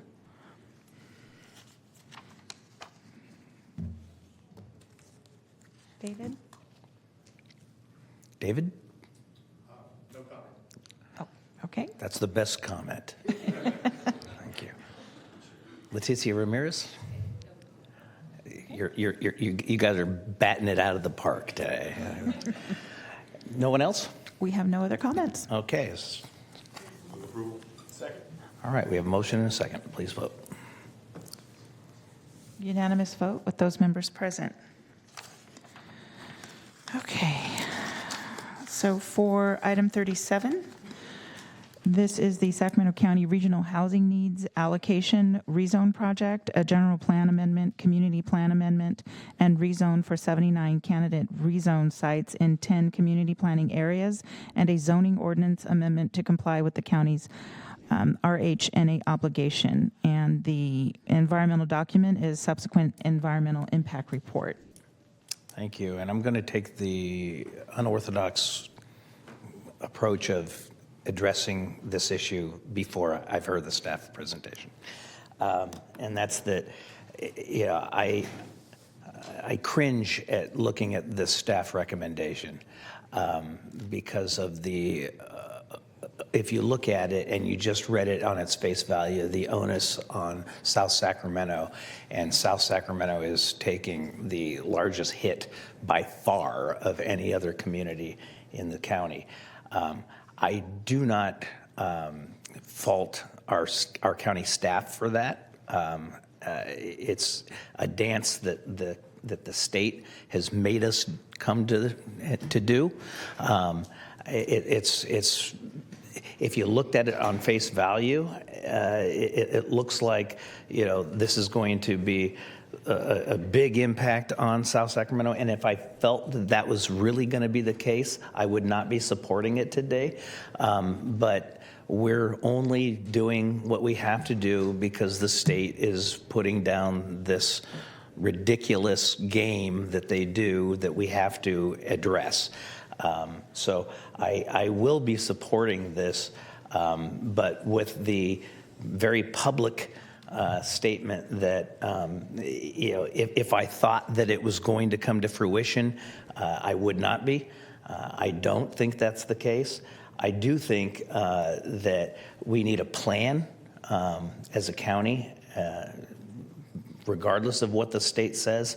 We need a plan because nothing in this guarantees that we're going to have one more unit of affordable housing. I've got over 800 units of affordable housing going vertical in District 2 right now. I'm proud of that. So I don't shirk my responsibility as the representative of District 2 and the county. But this is a game that we have to play, and it's ridiculous. And it's not your problem, but I'm going to lay that at your feet. Go ahead. All right. Thank you for your remarks, Chair Kennedy. Good morning, Chair Kennedy and members of the board. Jessie Shen, Senior Planner with Planning and Environmental Review, and I will be presenting the county's Regional Housing Needs Allocation Rezone Project. Okay. In the development of the housing element, the county is required to provide an inventory of lands for residential development by income levels to meet our RHNA. Through this exercise, the housing element identified a shortfall of 2,884 lower income category units for the county, as shown in the first table. The second table identifies the zoning designations utilized to accommodate a given income category for this exercise. Accommodating zones for the moderate and above moderate categories are identified based on trends and valuations. However, for the lower income category, state housing law mandates the required densities, this being a minimum density of 20 units per acre and a maximum density of at least 30 dwelling units per acre. Housing Action Plan Program A1 addresses the shortfall by rezoning sites at the required densities for the lower income category. As part of this, the county committed to citing 30% of the shortfall in the moderate to highest resource opportunity areas. These are areas identified by the state that contain characteristics that support positive economic, educational, and health outcomes for low-income families. The first group of sites considered for the rezone are those on the inventory but allocated to a different income category because their densities do not meet the state's requirements. These sites, which have historically accommodated the lower income category, would be upzoned to at least RD30 and returned to the lower income category. New sites were identified by reviewing vacant lands in the county that met state requirements and HCD's best practices for site selection. Sites located in moderate to highest resource opportunity areas along commercial corridors were prioritized. Proposed zoning for sites were developed based on compatibility with existing surrounding uses and zones and proximity to major roads and transit services. The vetting of sites through this process narrowed the number of sites to 79. 64 sites totaling 209 acres would be rezoned to RD30 or 40 for the lower income category. These sites produce a realistic development capacity of 5,100 units, which addresses the shortfall and establishes a 30% buffer. 15 sites totaling 21 acres would be rezoned to RD 10, 15, or 20 to support the moderate income category. And these sites produce a realistic development capacity of 237 units, which increases the buffer for this inventory. The project also entails zoning code amendments to ensure compliance with state requirements for the lower income category sites. These amendments include codifying a minimum density for the lower income zones by applying the minimum density identified in General Plan Policy LU5, that being 75% of zoned maximums, and removing discretionary requirements when at least 20% of units on a site are affordable to lower income households. The rezone does not construct or propose new development on sites. Rather, the project provides increased capacity for future development of housing on the sites. Subsequent development proposed on the sites would be subject to objective development and design standards as any other project.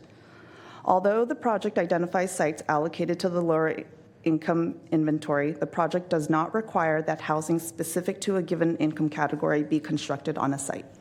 That is, a lower income site can be developed with market rate housing and vice versa.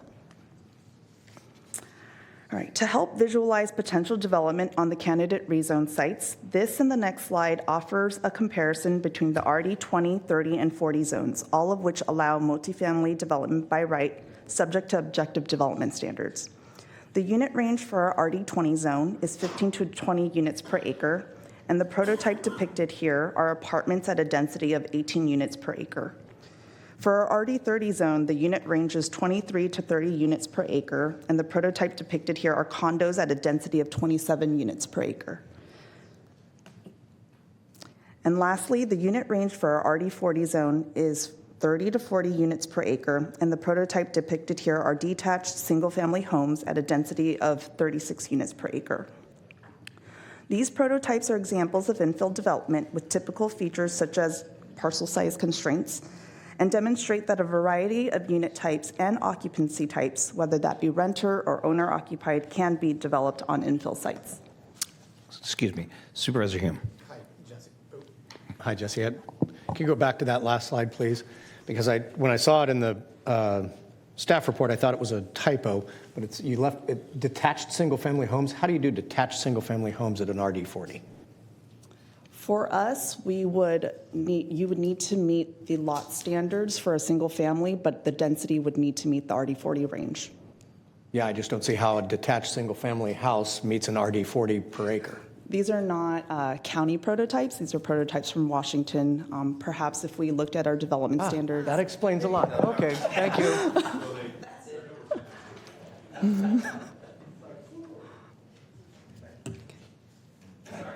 No worries. Good question. All right. So the rezone sites are located across 10 community planning areas, and all 79 sites are infill. The map on the left depicts existing inventory sites that would be returned to the lower income inventory with the project. There are 49 of these sites. The map on the right depicts new sites that would be added to the inventory, and there are 30 of these sites. New sites are primarily located along commercial corridors and communities that are identified as affirmatively furthering fair housing. The consistency of the project was analyzed in relation with applicable land use plans. As disclosed in the board letter, the project would be inconsistent with 4 community plans that contain policies related to the distribution or limiting of multifamily development, adequate provisions of public water supply and capacity, and the preservation of agricultural residential lands from urban encroachment. However, the project is the implementation of housing element policies and is consistent with all general plan policies contained in the other elements. Where there are inconsistencies between the land use plans in the hierarchy of county land use plans, consistency with the general plan takes precedence over consistency with community plans. A subsequent environmental impact report was prepared for the project, with the environmental analysis tiering from 4 prior environmental documents, those being the general plan EIR and the 3 corridor plans containing sites. The draft SEIR was published on April 5th, 2024, and the 45-day public review period concluded at the end of the Planning Commission hearing on May 20th, 2024. 7 comments were received, 5 from public agencies, Caltrans, Cordova Recreation and Parks District, Dry Creek Joint Elementary School District, Sac Sewer, and SMAQMD, 1 from a community organization, BRECA, and 1 from a member of the public. Relevant comments received were related to specific site impacts, to private views, traffic, parks, and school capacity. No comments received changed the disposition of the environmental impacts disclosed in the draft SEIR or the adequacy of the document. The SEIR concluded that for most resource topics, the project would not result in new or more significant effects than disclosed in the prior EIR. However, for the topic areas of air quality, climate change, noise and vibration, transportation, and utilities for water supply of sites and purveyors that rely on groundwater, the project would result in new or more significant effects than disclosed in the prior EIRs. The project's contribution to these impacts would be substantial, and impacts are significant and unavoidable. The SEIR also analyzes 3 alternatives to the project, those being the no project alternative, which assumes existing zoning remains for the 79 sites, The green zones alternative, which increases residential densities in the 5 identified green zones. And the last alternative is the project excluding 4 sites in the Rio Linda Alberta Community Water District, which solely relies on groundwater recharge for water supply. This last alternative is identified as the environmentally superior alternative as it avoids 2 significant and unavoidable impacts and results in lesser impacts across all topics evaluated. All right, outreach for the project began in 2022. Property owners of sites considered were mailed notices in March of 2022 informing them of the county's intent to upzone their property.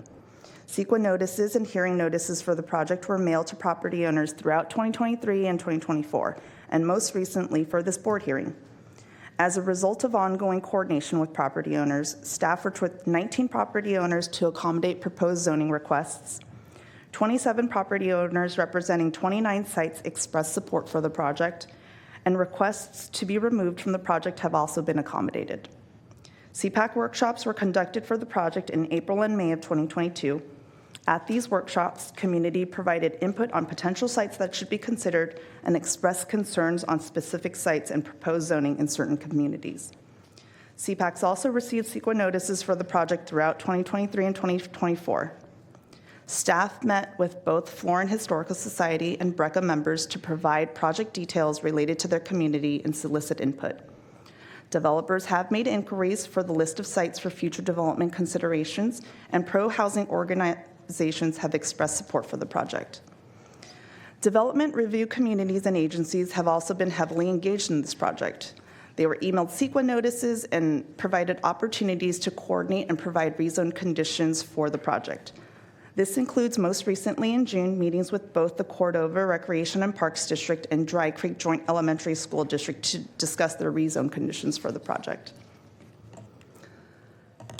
The project was heard by the Planning Commission on May 20th, 2024. Commissioners and staff discussed questions and comments related to comments received on the draft SEIR, approach to site selection and considerations for geographic equity, state housing law requirements including no net loss, and realistic development capacity methodology utilized. One written comment was received at Planning Commission. The comment generally expressed opposition to the project and affordable multifamily development with no specific candidate rezone site identified. No public testimony was provided at Planning Commission, and after deliberation, the Planning Commission unanimously recommended the board adopt resolutions and approve ordinances in furtherance of staff's recommendation for the environmentally superior alternative. Post-Planning Commission, as a result of discussions, staff revised the realistic development capacity methodology to utilize the minimum densities, consistent with the approach taken by most other jurisdictions in the SACOG region. The proposed zoning for sites 3 and 15 were modified, site 3 being at the request of the property owner, and site 15 in consultation with the property owner, Cordova Recreation and Parks District, and BRCA. And lastly, a parcel map application was received for Site 8. Should the rezone for Site 8 be approved, the parcel map would not be able to move forward. I promise we're concluding. Given this, staff recommends approval of the environmentally superior alternative without Site 8. This table summarizes the key metrics for the project and staff's recommendation for comparison purposes. Staff's recommendation entails 74 rezone sites, approximately 196 acres for the lower income category, meeting the shortfall and establishing a buffer of approximately 27%. All metrics committed to in Program A1 are met. In terms of environmental impacts, staff's recommendation would avoid significant and unavoidable impacts from site-level VMT and water supply and results in lesser impacts across all topics evaluated. The project is consistent with the general plan and is the implementation of a program in the housing element to address the county's RHNA shortfall for the lower income category. Failure to complete the project by our statutory deadline of September 12, 2024 may result in the decertification of our housing element and/or referral to the Attorney General. The project is also a demonstration of the county's pro-housing designation awarded by HCD. Although the project increases residential capacities, it alone does not increase overall housing production in the county. This rezone would be coupled with other board-directed efforts, such as initiating policy and procedural changes to incentivize and accelerate the construction of housing. Staff is also working on a second package of rezone sites, primarily located in the Vineyard community, to further increase the lower and moderate income buffers. This second package of rezone sites would ensure that the county is able to make timely findings pursuant to the no net loss without delaying private development proposals. Findings of fact and a statement of overriding considerations have been prepared for the project's significant and unavoidable environmental impacts. Staff recommends the board take the following actions in support of the environmentally superior alternative without Site 8. This concludes the presentation, and staff is available for any further questions. Thank you. Thank you, Jesse. Well done. So I'm going to pile on what I said earlier, and you know, I just hope that in the future, again, I understand why we're doing this because the state says we have to do this, but it doesn't get us to where we want to get. As I said, this doesn't guarantee one more unit of affordable housing gets built in Sacramento County. It just checks off the box for the state so that we don't get sued.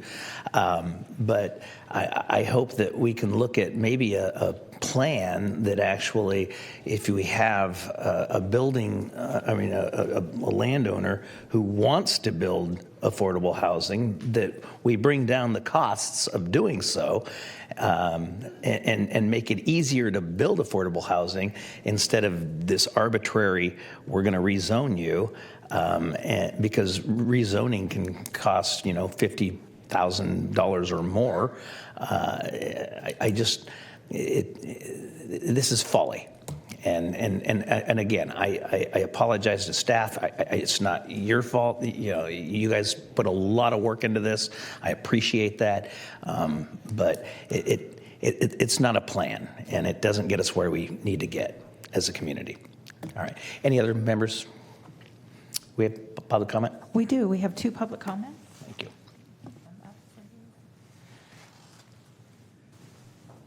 David?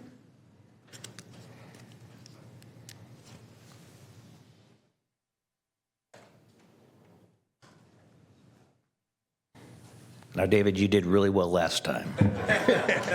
Well, I'll keep it not quite that short, but I'll keep it short this time.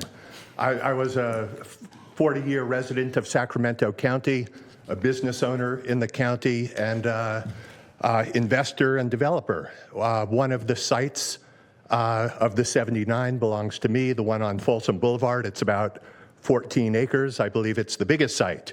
I've owned it for over 10 years and have had several development proposals, each of which has fallen through. So Supervisor Kennedy, I appreciate your comments. I think you're right on. The rezone is not going to help get this property developed. I very much would like to sell or develop the property, but frankly, each development proposal has come to the county and has fallen through. And they've fallen through both, I'd say primarily, due to the expense of fees and county requirements, and secondly, just due to the economy in general and interest rates. So I wanted to introduce myself because you may see me here again. I hope to have the property in contract again in coming months, but frankly, this property, the primary reason the housing proposals have fallen through is due to a 3-acre park that the county imposed on the property. It's a 14-acre property, and taking 3 acres out and rezoning it for a park directly caused the development proposal from the former owner to fall through 10 years ago. The developer pulled out. I picked up the property at that point, and every development proposal for housing, for affordable housing, has fallen through due to that park requirement and other county requirements. So when you see me back here again, or my development partner with a proposal for affordable housing, I respectfully request a little leniency from the county, and I appreciate the planning director who has stepped up on this particular property and this rezone to help accommodate us. So that's all I have to say. Thank you. Thank you, David. Appreciate it. Leticia Ramirez. No comment. Thank you very much. That concludes your comments. Supervisor Hume. I'd just like to recognize Leticia is still the best speaker we've had this morning on 2 occasions now. I do want to appreciate the comments that you made. I appreciate your willingness to work with staff. I appreciate staff's willingness to work with you to get that park site at least moved to the edge of the property so it incorporates whatever project comes forward better with the community. I know that park site is a kind of a softening effect for the community. And so anything I can do, please don't hesitate to reach out if I can act as an intermediary between yourself and any development partner you may bring on board in order to bring a project to fruition. Thank you, Supervisor. With that, I would move the item. All right, we have a motion and a second.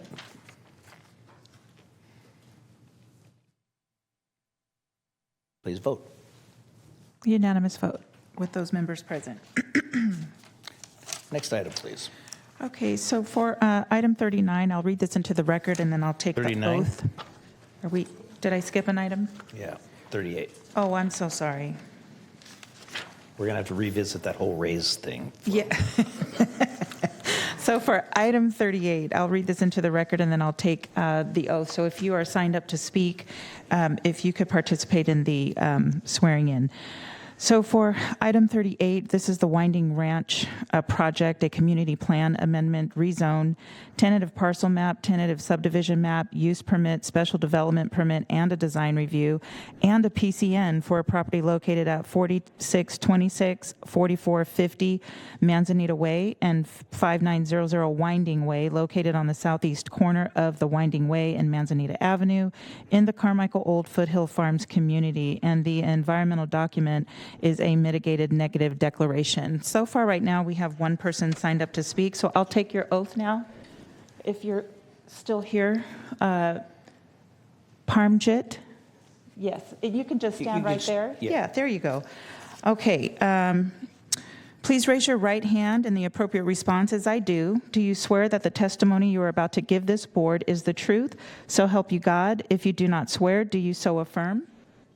Okay, and so when you come to the podium, please state your name for the record and the statement, I have been sworn. Okay, thank you.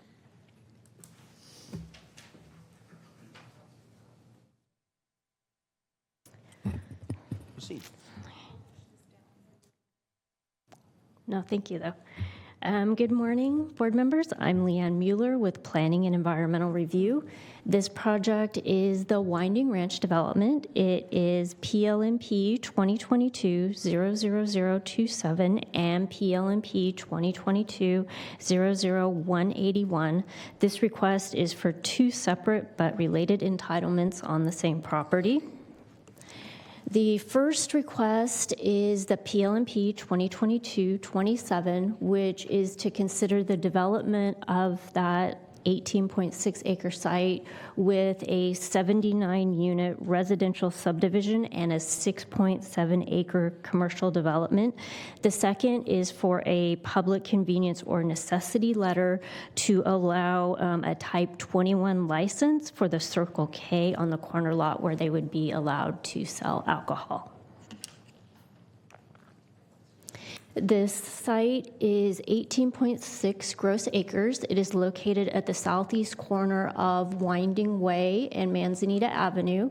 The project site is currently zoned as shopping center and light commercial.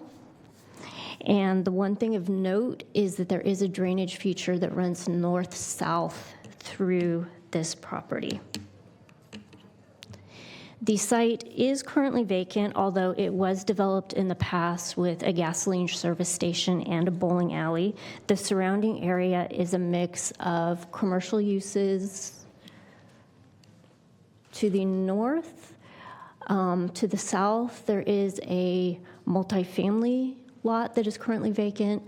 To the east, it is a mix of single-family and multifamily residential. And to the west, it is a mix of retail, single-family, and multifamily commercial. Multifamily residential, sorry. So we are going to go over the development proposal first. This project does require a community plan amendment, rezone, tentative subdivision map, use permit, special development permit, and a design review. It is going to develop a 6.7 acre portion with a commercial development of 6 buildings along the Manzanita Avenue frontage, and then it is going to also involve a rezone to RD10 for a 79-unit residential subdivision, which will be located with its access off a winding way and easterly of that commercial development. The residential subdivision also includes a detention basin, 3 landscape lots, and an emergency access lot. So this is an example of the landscaping and lot layout. On the corner, we do have a proposal for a gas station, convenience store, and car wash. There is significant landscaping associated with this project. There is screening that would be located to the east against that residential portion that is proposed. There is interior landscaping, and then there are street trees along that Manzanita Avenue frontage. So for the commercial development, the corner lot, or lot 81, is going to be developed with an automotive service station. In this case, it is going to be that Circle K. It is going to have a fuel canopy with 8 dispensers and the 16 pump stations. It is also going to have an almost 1,500 square foot car wash, and then the 5,200 square foot convenience store. The store and service station are proposed to operate 24 hours a day, 7 days a week, and the car wash is going to have limited hours from 8 a.m. to 8 p.m. On the additional lots, lots P2, P3, and P5 are going to be drive-throughs, although they don't have an end user at this time, and then lots P4 and P6 will be retail or restaurant uses, also with no end user. The 79 residential lots are going to be developed at a density of approximately 8 units per acre. They will be sold to a home builder and developed, which is why you're not seeing specific design included at this time. However, you will see that condition 20 of the conditions of approval does require a subsequent design review of the homes and the project's landscaping to ensure compliance with our design review standards. These lots are typical of the RD10 zoning district in that they're usually about 3,600 square feet. All the lots do meet or exceed that standard. And then in addition to the main access off a winding way, you will see that there is a stub through to Rampart Drive, which will connect to the existing residential development to the east. So this is an example of the Circle K design. As I've discussed, it is the convenience store, car wash, and the gas pumps with their canopy. This is the commercial design that you would be expected to see for the other 5 commercial buildings on the site. It would be noted that the applicant has provided 4 options, and these would be intended to provide a cohesive commercial design of the site.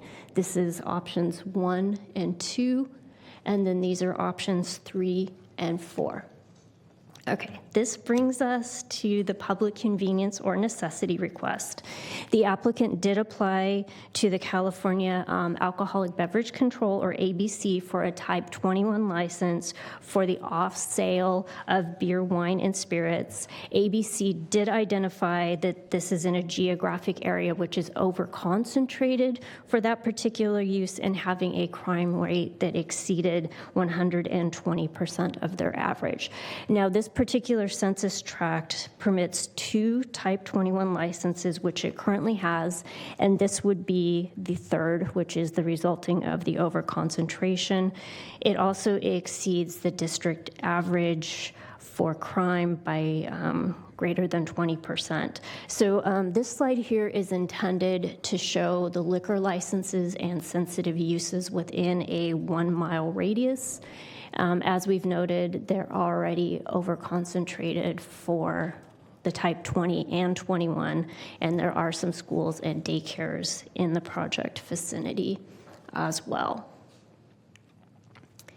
So to bring us to the environmental review for this project, a mitigated negative declaration is prepared. It was released on May 8th of 2024. It did conclude that the project could have potential impacts to various resources, but they could all be mitigated to a less than significant level with the incorporation of mitigation measures, which are included in the MMRP, which is included in your package of approvals. The other thing to note is that it did go to numerous advisory bodies for their review and recommendation to the Board of Supervisors. It went to the Carmichael Old Foothill Farm CPAC, and they ultimately did recommend approval of both the development proposal and the public convenience and necessity. It also went to our Design Review Advisory Committee, and again, they ultimately did recommend approval. They did recommend that it be found consistent with our design guidelines with some caveats that they do enhanced landscaping, which the applicant has provided 27 oak trees along the frontage of Manzanita Avenue. It also went to the Planning Commission in June of this year, and there were no public comments that were received at this time. However, the Planning Commission did have some discussion of the reduced setbacks associated with the residential portion. And so originally they did make a motion to forward it to the board as recommended by staff, but that motion did fail. So then they came up with an alternative recommendation, which was that they not get the blanket reduced setbacks that the applicant was requesting. They provided like 3 feet on the side, 5 feet on another, and that only 50% of those lots get that. So then what has occurred is that staff has drafted a condition which we think meets the intent of what the Planning Commission was requesting. And so that is on your slide. And it had to do with 50% receiving the reduced setbacks and then only receiving the reduced setback on one side. So that's basically what it says. Staff did reach out to the developer and had further discussions, and they had indicated that they do have a desire to maintain the request in the special development permit. And the reason for this is because while they potentially have a home builder lined up, they hadn't sold it at that point, and they were wanting to maintain the flexibility of the design on the site because they are not the ones who will be designing the product. So the staff recommendation does remain unchanged to support the special development permit as requested, but we are asking the board to provide staff guidance with whether or not they would like to have that condition as it's written in the slide and provided in your staff report incorporated into the condition of approval for the project. So this gets us to our project analysis for the 2022-27. Staff has found that it is consistent with the general plan. The rezone and community plan criteria are met with approval of the special development permit. It is consistent with the zoning code and the development standards. The proposed development is compatible with the surrounding uses as conditioned, and it would have a less than significant impact with the mitigation measures that are proposed. And also, the project is consistent with the design guidelines. For the PCN, we would note that the census tract does allow two type 21 licenses, and this would be the third. It does exceed the average crime rate by that 20%. But we would also note the sheriff has provided conditions 1 through 9 in their letter, which is attached to your staff report. And those conditions have been added to the use permit to address the sheriff's concerns and also to address the potential concern that the overconcentration and the fact that it's potentially in a high crime area would create a law enforcement problem. So those are provided and included in the conditions of approval. And then we would note that it was recommended for approval by the CPAC. So staff's recommendation is that basically everything that is on the slide, which is long, but that you determine that our environmental document is adequate and complete, adopt the MMRP, adopt the resolution which would change the community plan amendment, rezone that one portion to RD10 to accommodate your the residential subdivision, to approve the tentative subdivision map subject to findings and conditions, to approve the conditional use permit subject to findings and conditions, to approve the special development permit. And again, this is where staff would ask for guidance from the board on whether or not they want that proposed condition that was recommended by the Planning Commission included, and then find that the project is in substantial compliance with the design guidelines.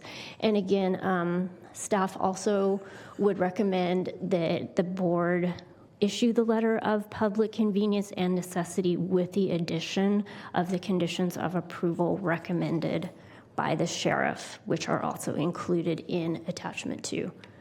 And that concludes staff's presentation. The applicant is here to answer any questions, and I can also answer any questions you may have at this time.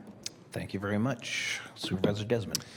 Thank you, Leanne. Thank you for the presentation and for staff's work. I'm very familiar with this property from my days as a young lad. Maybe I should admit riding my BMX bicycle through this property many times when I was very young, to bowling next door at Crestview, as so many of us did over the years. So I'm very happy to see this project come before us, and I'm supportive. And we can't always get what we want, but I do appreciate the applicant working with us to whittle down the number of drive-throughs at the corner. I had a question about the PCN, just to flesh it out a little more. So what distinguishes this situation from other PCN discussions we've had recently is, and correct me if I'm wrong, is those other PCNs, we are, or requests for a type 21, we are not able to enforce conditions. But in this instance, we can, because it's attached to the use permit. Is that? That is correct. Okay.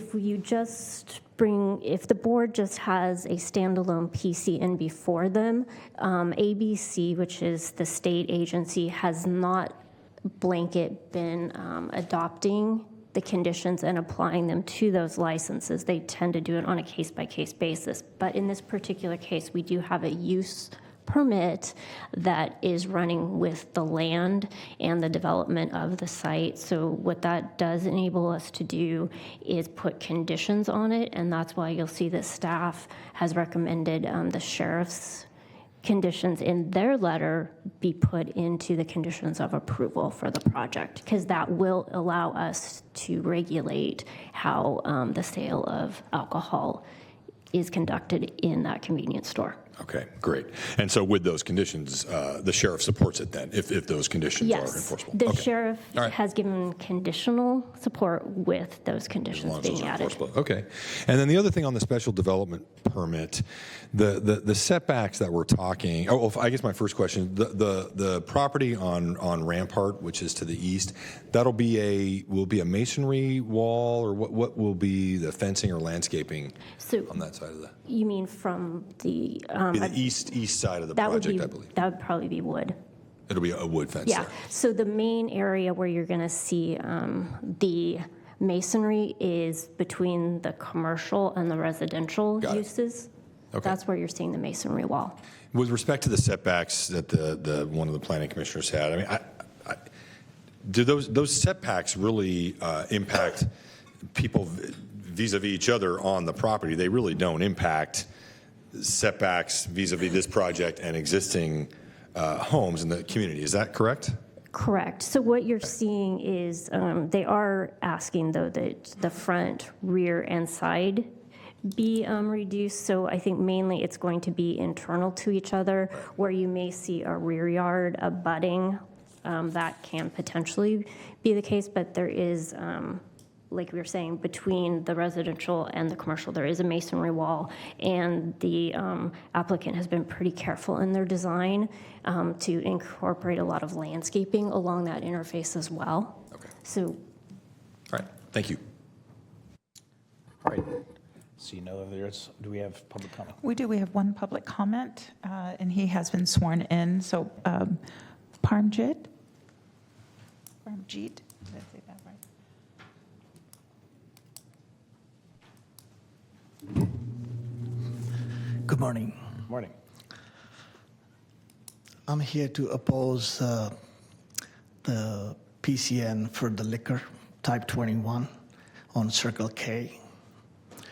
The reason I just see on the presentation there's a 2 license, but there's a 4 type 21 license within within 100 feet, close to 100 feet. And if you're looking at 1 mile radius, I think there's another 5 more type 21 license in that area. So this is, according to the ABC, is already too many licenses in that within a mile. Also, ABC preferred to have no school or church within 600 feet. From this location, there's 1 school option for youth. Public charter school is just across street, which is less than 100 feet. And also there's 2 churches. And when we're looking at the residents, they said they prefer to have no residents within 100 feet. So we're looking at there's a 3 apartment complex, or 1 on Winding Way, and there's 2 on Manzanita Avenue. They are within 100 feet from this project. And also they have future homes coming right in the same project, which is, I think, even 20 feet or 30 feet away from this project. So since there's too many licenses on that area, and also there's too many residents very close to it, and the churches and schools so close to it, so I'm opposing it. I request please not issue the MPCN. Thank you. Thank you very much. That concludes your public comments. All right, back to the board.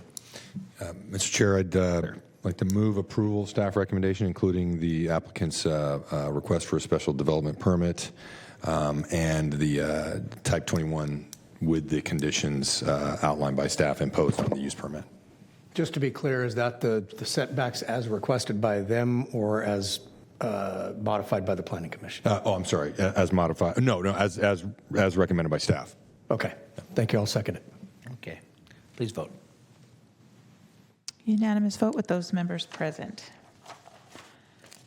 Okay, so for item number 39, this is the Sierra Gateway LLC Development Agreement Amendment Project, a request to amend an existing development agreement for a property located at 8220 East Stockton Boulevard. And this is in the South Sacramento community. The environmental determination is exempt. Thank you. And Emma, we're looking forward to a very short presentation. You bet. Hello, Chair Kennedy, members of the board. Staff presented this item back on May 21st, 2024. As a reminder, this includes a request by Mr. Vrain, the applicant, to amend the existing development agreement for Sierra 99 by changing the annual fee. During that hearing, the board found the applicant in default of the outstanding balance due since 2020, totaling $320,000. In addition, the board directed staff to coordinate with the applicant team to determine if an acceptable alternative fee could be identified. As a result, staff developed a payment plan for the $320,000 past due. This plan requires $50,000 be paid in October of 2024, $57,000 be paid in January of 2025, $107,000 be paid in January of 2026, and then the remaining $106,000 be paid in January of 2027. Staff also followed the board's direction and negotiated an annual fee of $50,000. This fee would not be retroactive, and so should the board approve this amendment, future annual fees would be $50,000. This amount was selected as it is the amount that Outfront Media pays Mr. Rame to cover the county's annual fee. However, this proposed change would result in a loss of about $1 million in unrealized revenue for the county. Finally, the amended development agreement gives the county the ability to record a lien against the subject property, as well as all other options available in Section 7 of the agreement, should there be any concerns with default of payment. Staff prefers to maintain the development agreement as originally approved, but followed the board's direction to negotiate an amended development agreement. In that spirit, staff does recommend approval of the amended development agreement, resulting in a new annual fee of $50,000. There's also additional recommended actions to recognize the exempt status of the request under Section 15061B3 of CEQA, and then also direct the Department of Finance to implement the payment plan as noted. Thank you. Great, thank you very much. Any member of the board, questions? Do we have public comment? We do not. All right, I will move staff recommendation. Please vote. Unanimous vote with those members present. Next item, please. For item 40, you are acting as the Housing Authority of the County of Sacramento. This is for the approval of the tax-exempt bonds for Shiloh Arms Apartment. Good morning, Chair and members of the board. My name is Whitney Hinton with Sacramento Housing and Redevelopment Agency. Staff is requesting approval to apply to California Debt Limit Allocation Committee and California Tax Credit Allocation Committee, and approval to adopt a resolution to issue up to $35 million in tax-exempt mortgage revenue bonds for the rehabilitation of the Shiloh Arms Apartments project. This project is an existing multifamily affordable housing development built in 1970.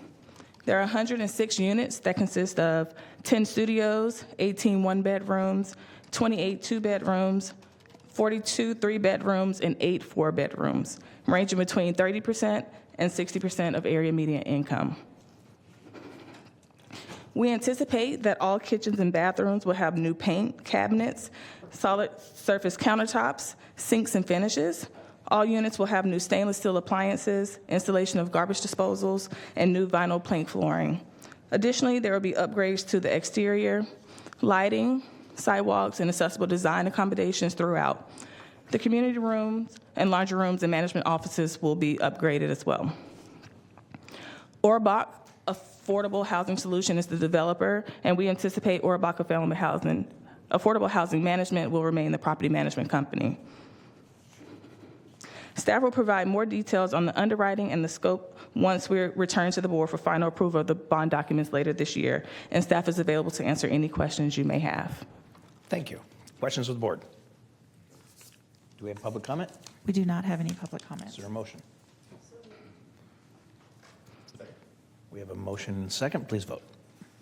Unanimous vote with those members present. Thank you. Item number 41, please. Okay, this is your nominations and appointments. And you are continuing to September the 10th, the Developmental Disabilities Planning and Advisory Council, Disability Advisory Commission, Public Health Advisory Board, and the Sacramento County Bicycle Advisory Committee.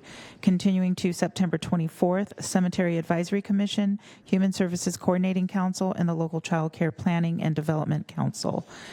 Continuing to October 8th, the Assessment Appeals Board, Elk Grove Casumna Cemetery District, and the In-Home Supportive Services Advisory Committee. And for your matters today, we have the Children's Coalition. Chiefs nominate Joy T. Coy.